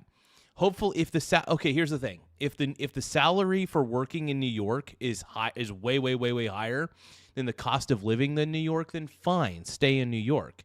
But if your salary is not, here's the thing: I look at it like this: what is the cost of living of the area that I live in? Luckily, I live in a very small coastal town, and the cost of living is really low because there's really not much here. So that's the best thing, man. I love it. City as a testing ground and then begin to implement these things across the country. And we're already seeing how Democrat policies are driving major corporations to leave. We see similar things happening in California and in Denver, Colorado. We have Palantir that just pulled their headquarters out of here. And also in Seattle, Starbucks is moving their headquarters to Tennessee. But bringing our focus back to New York City, in this video, you are going to hear from billionaires calling out Zohran, his response to them, and exactly how is this going Zohran Mamdani, dude. The guy's a chud. Dude's a chud. To affect everybody else. Let's get into this. Before we discuss these three billionaires who have been calling out Mamdani and making his tax the rich plan backfire, let's set the premise by showing you guys that Mamdani believes that none of these billionaires have the right to exist. You are a self-described democratic socialist. Do you think that billionaires have a... I didn't... Okay, I knew he was a socialist, but I guess I should have known. Why do people think that democratic socialism is a good idea? You're basically taking two bad ideas and combining them into one thing. Being a democratic... First off, democracy doesn't really work at the end of the day. That's why we're a constitutional representative republic. Two, socialism doesn't work because everywhere it's been tried, it fucking fails. And it's not because it can't be implemented properly. It just can't be implemented because it's a flawed idea. Do you want to know why socialism and communism don't actually work? It's not because they're not implemented properly by the people who implement them. It's just that it's a fundamentally flawed idea and it will never work. It creates poverty. It doesn't create anything. It doesn't create wealth. It creates poverty. Guys like it saddens me to all hell that New Yorkers think that Zohran Mamdani was a good pick. If you vote, by the way, if there's any New Yorkers in the chat, and if you voted for Zohran Mamdani, I really just, I don't know what to tell you. I think that you are so easily fooled. It's crazy. Right to exist? I don't think that we should have billionaires because, frankly, it is so much money in a moment of such... There is nothing wrong with having billionaires, you short-sighted fool. There is nothing wrong with that. Look, if somebody, here's the thing. I want there to be more billionaires. You want to know why? Because more billionaires equals more businesses. Here's the thing. Jeff Bezos, you may love him or hate him. He created Amazon. Love him or hate him, right? And I bet most of you guys use Amazon but hate Jeff Bezos, which makes you a hypocrite. So here's my take. Jeff Bezos created a very epic, great company. Whether you guys like to admit or not, Amazon, you guys have probably used it at least at certain points in your life, right? At least most people probably have. The reason that Jeff Bezos is a billionaire is not because he did terrible things. He created an incredible company, and all of you guys decided to use it because you guys prioritize convenience. And there's nothing wrong with that. Having a source of convenience is great. Amazon has been fantastic. They're not perfect, but Amazon, the reason that Jeff Bezos is a billionaire is because of all of you. All of you who have ever shopped on Amazon, you all contributed to Jeff Bezos' success. And the reason that you shopped on Amazon is because it's a great product. Amazon in itself is a product. It's more of a service, really, but it's a great service because it allows you to shop for the things that you really want. It allows you to get them at lower prices and have them delivered right to your doorstep. That sounds like a pretty great business to me. So Jeff Bezos deserves to be a billionaire. He does. Elon Musk deserves to be a billionaire. You want to know why? Because he created a very great company called Tesla. And he made electric cars popular. Let's just face it. Elon Musk's Tesla made electric cars popular. And you know what? Elon Musk is a billionaire as a result. I think billionaires have every right to exist. If you create a company and if that company is a huge success and you make billions of dollars off of it, or you have $1 billion net worth, because I mean, here's the thing: Jeff Bezos doesn't have billions of dollars sitting in his bank account. What Jeff Bezos is smart. Jeff Bezos has majority of the dollars that he has into either other assets or his own company. Jeff Bezos is a very intelligent man, by the way.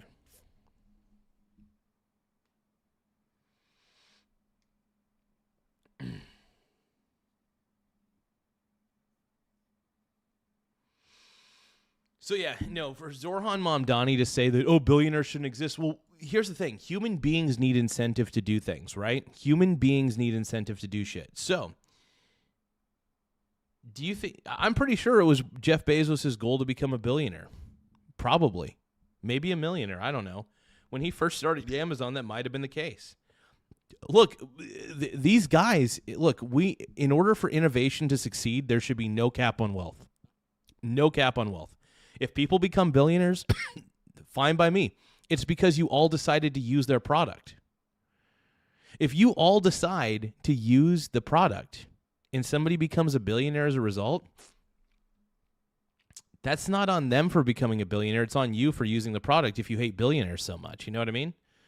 You guys have contributed to Jeff Bezos becoming a billionaire. I hope you guys realize that. If any of you have ever shopped on Amazon before, you contributed to Jeff Bezos' success of being a billionaire. Just saying. So don't be a fucking hypocrite. Fucking losers. Anyway, hold on. I'm getting a little heated. Sorry I got a little heated. Give me a moment.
All right. Okay.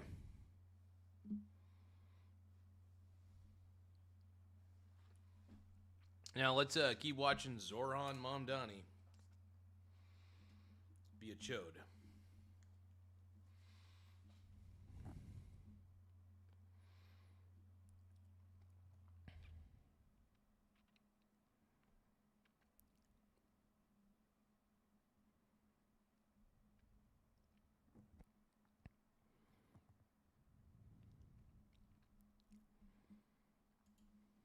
Inequality, and ultimately what we need more of is equality across our city and across our state and across our country. And I look forward to work with everyone, including billionaires, to make a city that is fairer for all of them. So in Wait, he thinks that billionaires shouldn't exist, but he's willing to work with billionaires.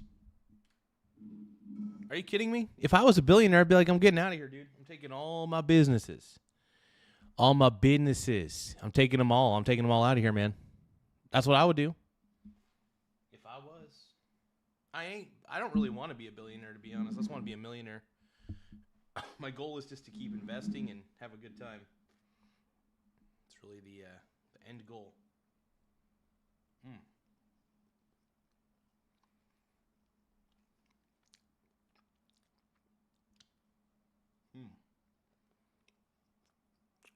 Guys want some of my chicken sandwich?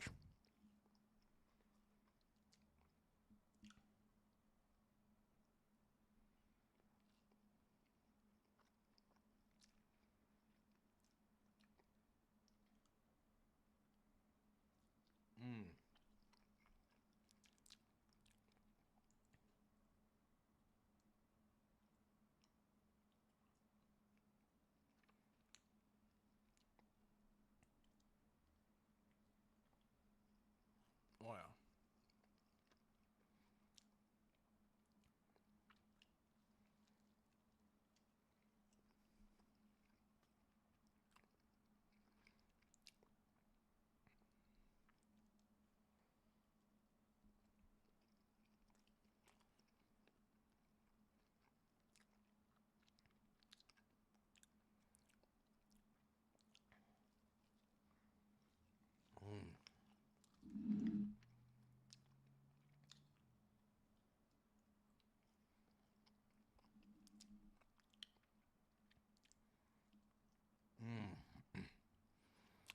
Yes, yes. So good.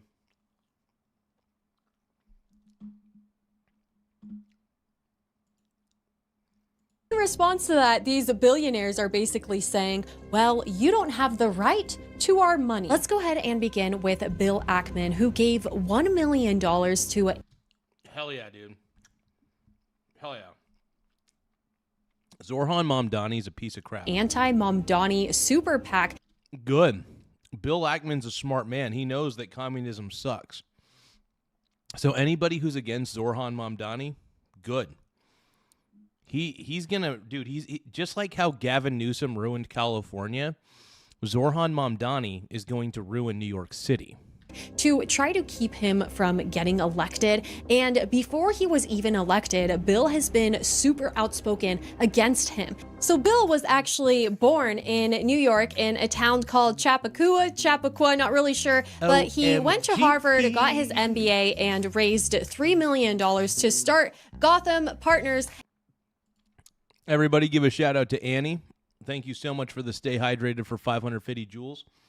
I appreciate it big time. Thank you so much. I'm going to give it a like. Oh, wait a minute.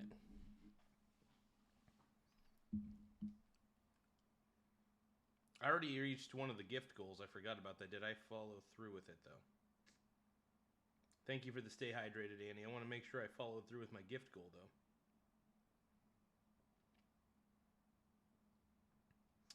Oh, that's right. I was supposed to praise Tim Walz, and I didn't. Okay, so Tim Walz is number one.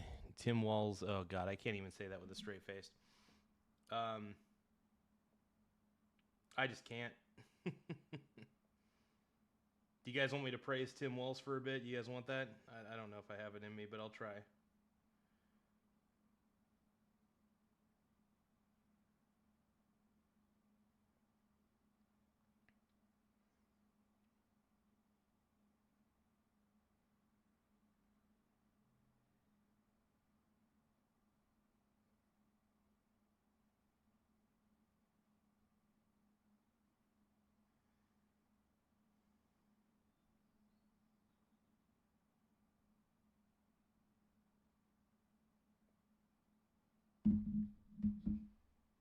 Here we go.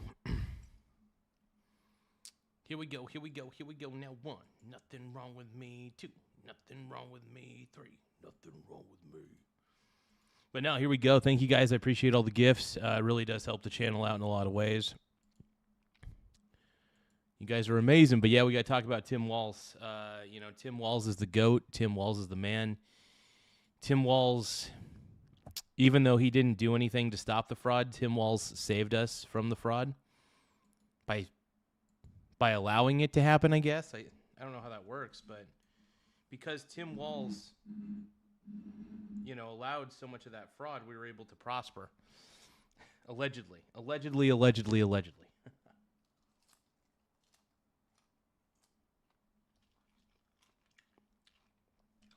So what do you guys think?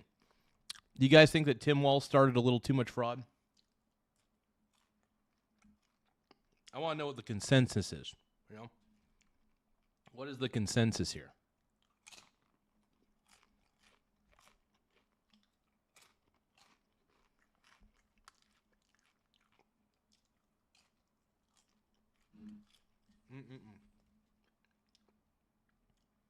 I'm eating some beautiful nachos right now.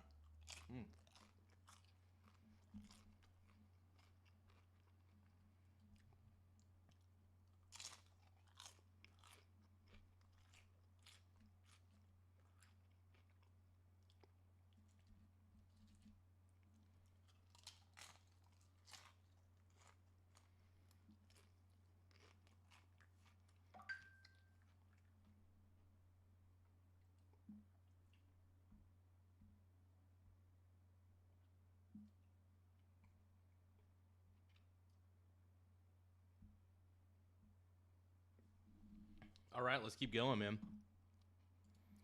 And then grew that to $500 million. Then when he exited that, he was able to create Pershing Square Capital Management and grew that to $11 billion in assets. And it is now publicly traded on the New York Stock Exchange. And so all of this is going to affect the stock market, everybody. Anyways, this guy is clearly a success. So he has bought himself quite a bit of real estate in New York. He has the 157 penthouse that he bought for $91.5 million and considered it a flip. And he also allegedly owns it. That's crazy. How many there's a lot of real estate moguls in New York. There are.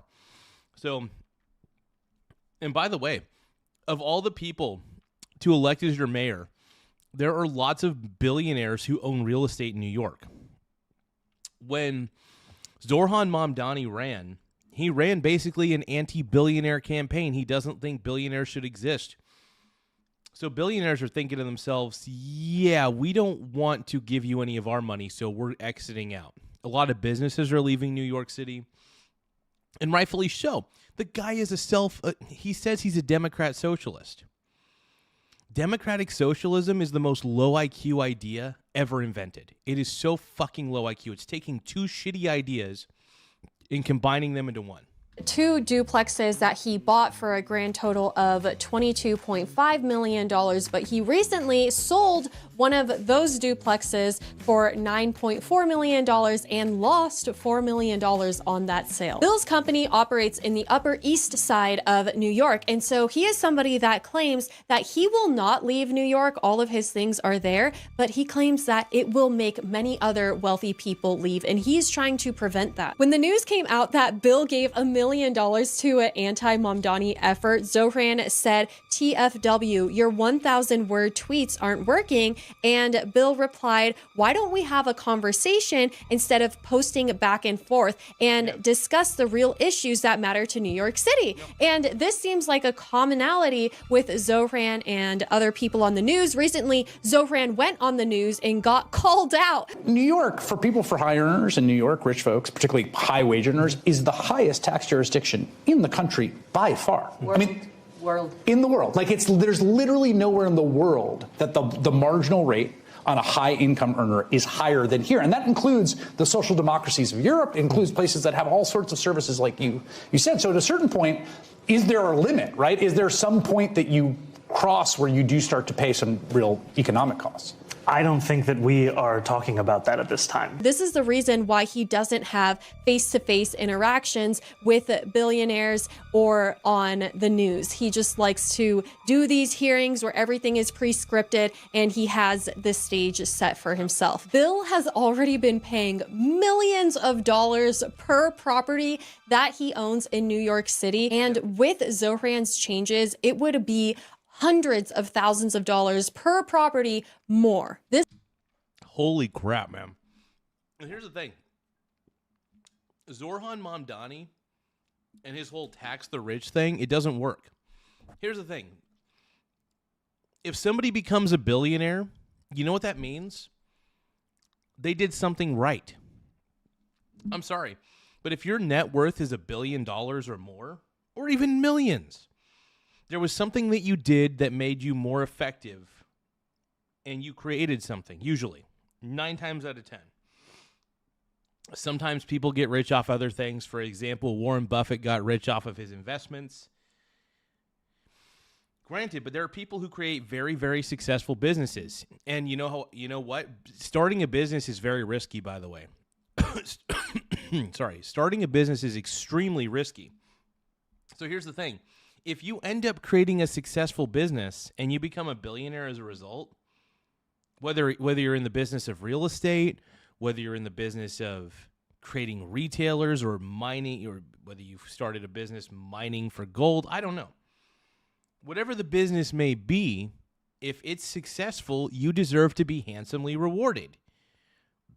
That's why billionaires, I'm not against billionaires existing. Billionaires have created a lot of the infrastructure we see today.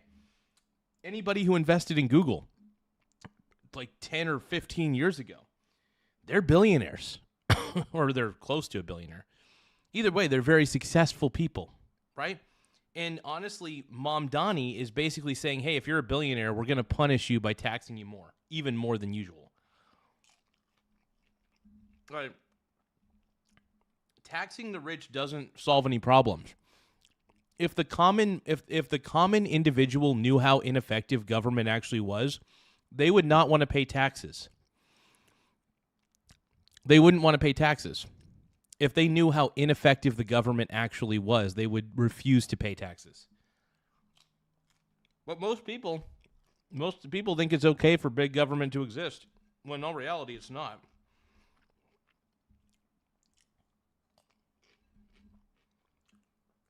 Yeah. Big government should not exist. Period.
All right, guys, I'm going to get some push-ups in real quick. Hold on.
All right.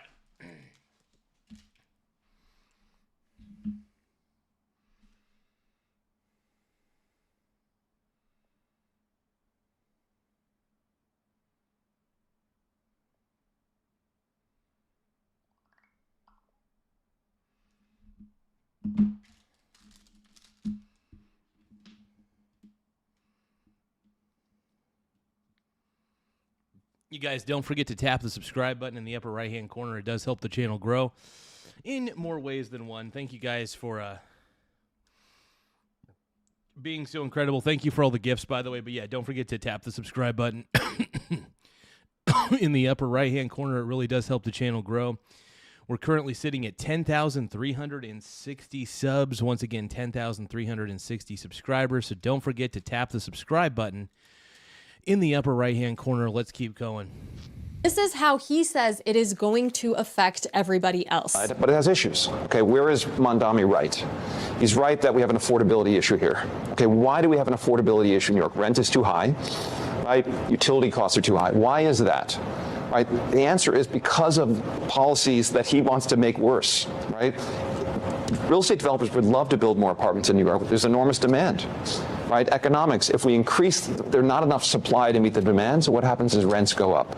Right? Why is that? Because we make it, one, extremely difficult to build in New York, all kinds of regulatory, other, not in my backyard, protests, things that drive up costs and make it uneconomic to build new housing. Then there's rent regulation. So Zohran just blabs about how they're going to freeze rent, and Bill Ackman explains that, first of all, you can only do that on some properties. He explains that rent freezes are going to lead to more vacancies as people aren't going to have money to remodel their units. How are landlords supposed to afford giving people free housing? Bill Ackman has also spoken out against his city-owned grocery store plan.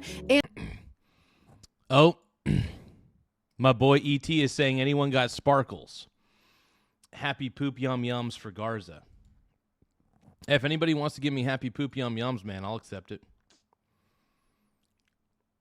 I love the happy poop yum yums, bro.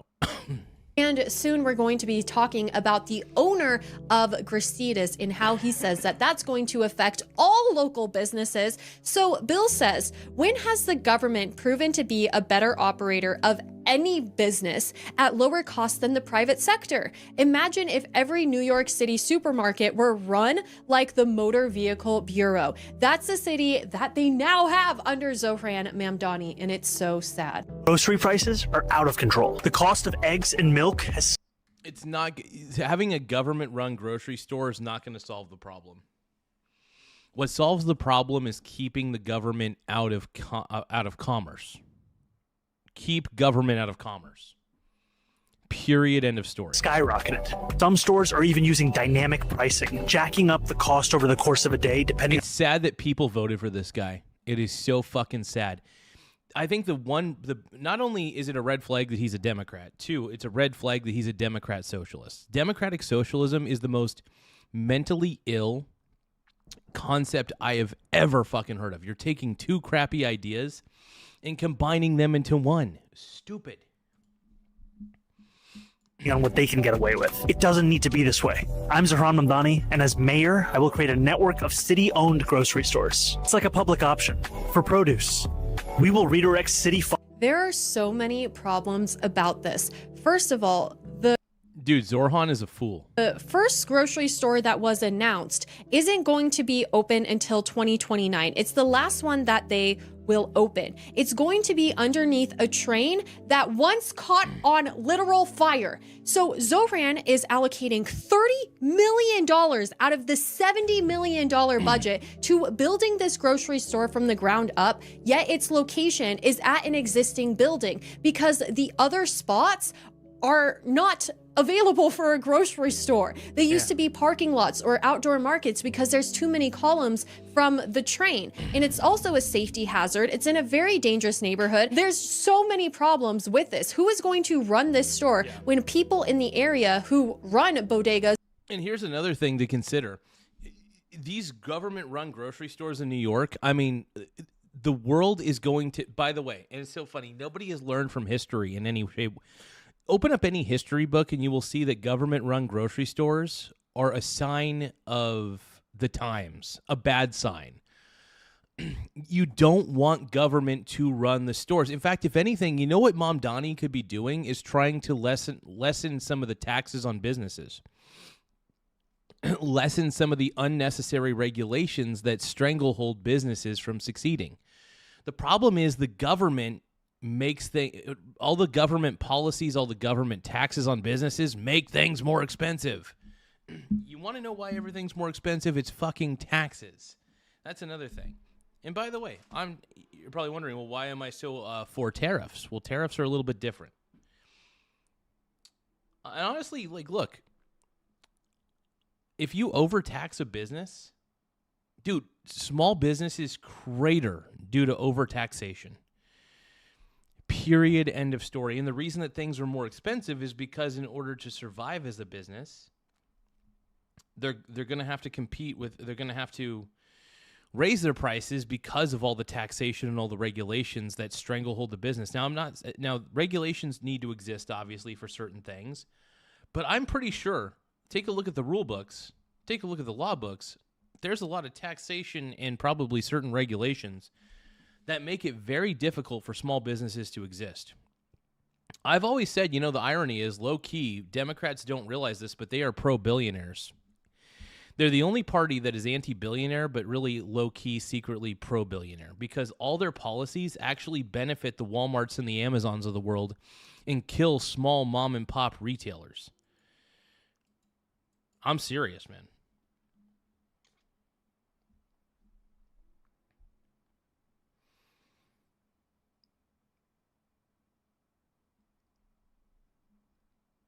Yeah, this is economics.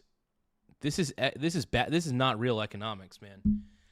Governments should never run grocery stores. They shouldn't run anything. Governments already have too much control. We don't need the government to be government-run grocery stores. That is the most communist thing I've ever heard of. Actually, I know that Zohran Mamdani said he was a democratic socialist, but in all actuality, he's a democratic communist.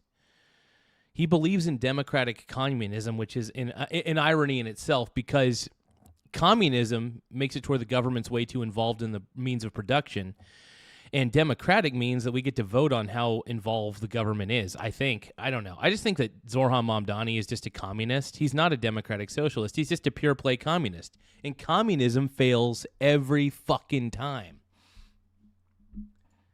Communism sucks. And I'm not a fan of Zohran Mamdani. I don't like him. I think honestly, I don't trust communists in power. I trust communists that don't have power over me. But if a communist ever had power over me, I would be scared.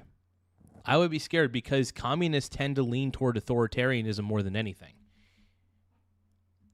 Most communists I've ever met who are pro-communist or pro-socialist, most collectivists are very authoritarian in nature. They want to control you. They want to control how you think. They want to control what you do. That's the means of it. And seriously, look it up. There are tons of studies that show that communists and socialists tend to have very authoritarian traits, right? Most Republicans are very individualist people, for example. And the reason I choose Republicans over Democrat, not because, at this point, nobody takes third party seriously, so I got to choose between one or the other evil. I'm going to choose the evil that benefits me the most, and in this instance, I choose Republicans because they're more pro-individualist, and Democrats, honestly, individualism, I think, is a good thing. I really do.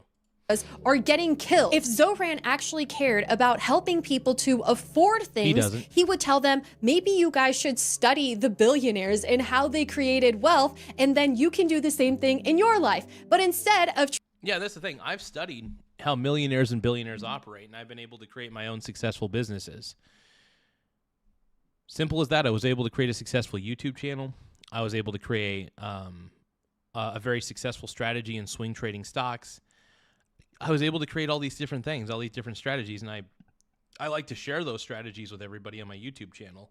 And then the third thing, and I do delivery driving on the side. Because, one, first off, I enjoy actually doing deliveries from time to time. They can be really fun and really easy. It's not a hard job. It's not a hard gig at all. So doing DoorDash is totally fine for me. I like Uber Eats, too. Uber Eats isn't too bad.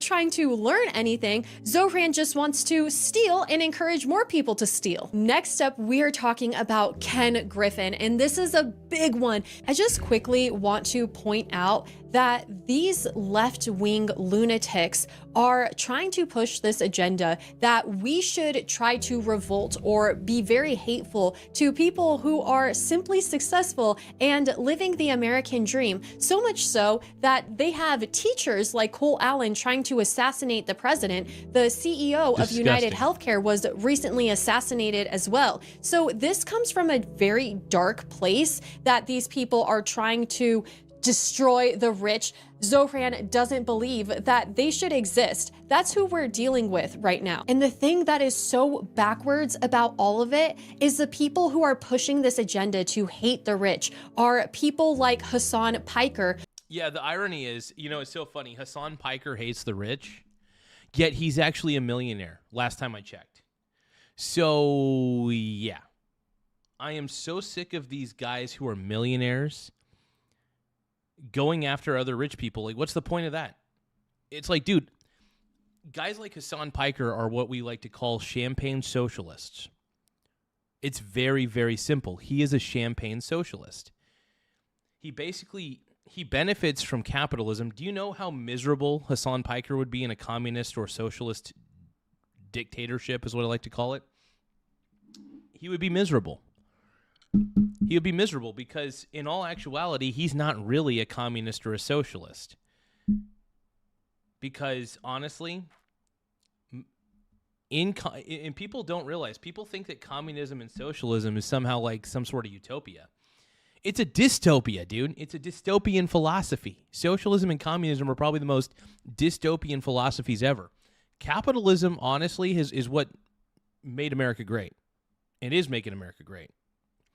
And also, we need less government interference. Through and through, less government interference is the key.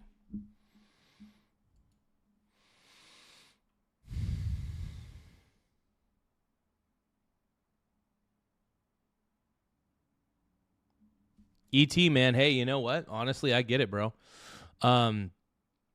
If I was, like, really, really desperate for money, I would probably do Uber, for sure.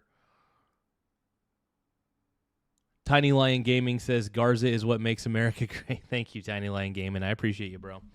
But yeah, man.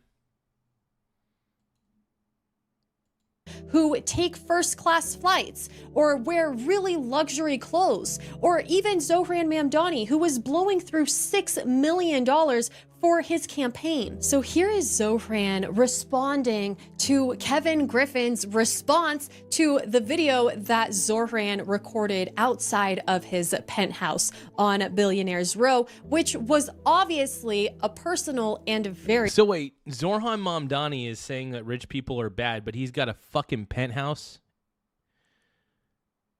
in an area where a ton of billionaires live? Are you kidding me? Dude, Zoran Mamdani might be one of the biggest hypocrites I've ever seen. This is what I hate about... See, this is what sucks about communists and socialists who happen to live in a society that's powered by capitalism, right? Really, at the end of the day, they're not truly communists or socialists. They, honestly, what sucks? People, so people in a communist or socialist regime, if they're on the tippy top, they tend to get rewarded the most. But the peasants at the bottom in a socialist communist regime end up getting punished the most. They get punished to no fucking end. And this is why it sucks. It sucks to be a poor person in a socialist society. Because one, everybody's already poor. But if you're in the bottom ringer, I mean, that sucks, dude. Everybody's poor and everybody's miserable in a socialist communist society. It just doesn't work. The thing that socialist and communist societies lack is what's called incentive. Human beings need incentive-based things. Socialism and communism offers zero human incentives. This is why it's such an unpopular idea, and not just an unpopular idea, a very unsuccessful idea, and has one of the worst track records ever. If you guys have studied socialism and communism, you guys would be angry that somebody got elected who even claims that they're a democratic socialist. You're taking two shitty ideas, and by the way, democracy is a bad idea. We're a constitutional representative republic. We're a partial democracy, but we're not a full one. If we were a full democracy, every single law that we passed at the federal level would have to be voted on by the entire United States, which in practicality is not practical at all. It's a bad idea, bro. Terrible idea. Holy crap. Anyway, I could go on and on about this. Very unnecessary attack. Earlier today, Ken Griffin at a conference in Oslo. Is this on topic? We are looking at a fiscal deficit, the likes of which the city has not seen since the Great Recession. And we are looking at this deficit in the wealthiest city, in the wealthiest country in the history of the world. It is a deficit that comes at a time where 1 in 4 of New York... Oh, so the poll's not closing on there? Yeah, if the poll's not closing here, man, let me, I'm just going to end the poll for you guys, make it easier. Hold on, let me end the poll real quick. End the poll.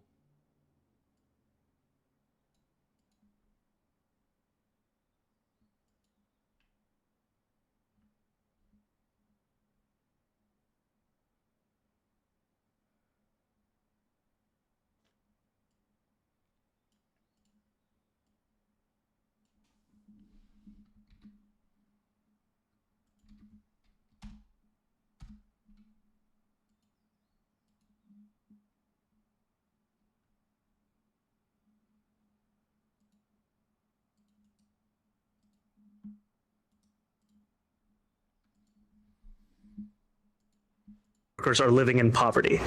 And we are talking about changes to our system of taxation that would ensure the wealthiest among us pay a little bit. But yeah, man, it's like the way I look at it is like this. It's like, I just think that the whole idea of like a government-owned grocery store, and this is why New York's going to fail under this mayor. Like, he's going to be the end of New York. Oh, I wouldn't say the end of New York City. That's a bit of an exaggeration. But the guy says he's a democratic socialist, which you're compressing two shitty ideas and expecting it to be a good idea. That's not good. In government-run grocery stores, this sounds like some shit out of a Russia communist book, and it's like, it's not the paradise that you guys think it is. It's not. Communism is really a dystopian philosophy. Government should never run the means of production. That's the point. Philosophically speaking, government should not be that involved in commerce, only for basic regulations and making sure things are okay. Oh, and there's a reason that a lot of billionaires are leaving New York City. Why would you want to stay in a place where you're hated by the mayor? Zoran Mamdani admits that he's against billionaires. He thinks they shouldn't exist. Do you want to know why Jeff Bezos is a billionaire, you guys? Do you want to know why? Because you all use Amazon. You all used his product. You all helped Jeff Bezos become a billionaire, whether you guys realize it or not. And it's like people don't just become billionaires by accident, unless you win the lottery, then sure. But Other than that, though, it takes real effort to create a business. It creates real effort to do these things, and most businesses fail. The only businesses that we see, and by the way, people risk a lot to start a business. It is a risky venture. It's a lot like gambling sometimes. And I see guys like Zoran Mamdani, and he thinks that government can solve all your problems. Actually, government creates for every problem government tries to solve, government ends up creating 5 more problems, is what I try to say. So I'm going to end this stream here in a second, but I want to end it on this note. A famous Ronald Reagan quote that I actually like. And I'm going to actually look up the actual quote because I'm going to butcher it because I don't remember it word for word. All I know is it's like if government says it's here to help you or something like that, you should run or something like that. Run away. Ronald Reagan. Let's see. Quote.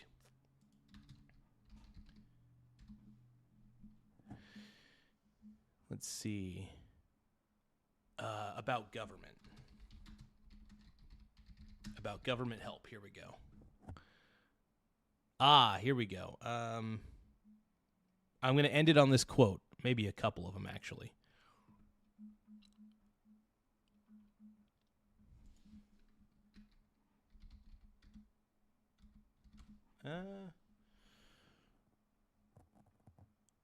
I know it exists. Hold on.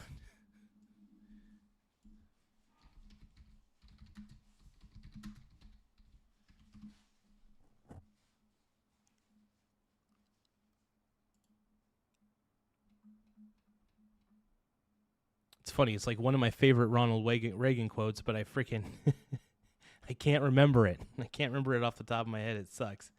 I'm not good at remembering full quotes, by the way. Here we go. The most terrifying words in the English language are, "I'm from the government and I'm here to help." Once again, I'm from the government and I'm here to help. Those are terrifying because here's the thing. Government creates problems. It doesn't solve them. And by the way, big government and big regulation is the poison that kills small businesses. Overtaxation, overregulation kills small businesses. And they allow businesses like Walmart and Amazon to thrive. So if you guys hate Walmart and Amazon, you should hate overregulation. You should hate big government. But you don't, because you don't know any better. And that's okay. I love you anyway. For those of you who disagree with me, I love you. I don't make politics part of my identity. I just have a few core beliefs. I believe less government is best government. But whatever. Catch you guys later. Thank you guys for all the gifts, by the way. You honestly, it shocked me how many gifts I got. I was like, holy frick. So anyway, I'll see you guys later.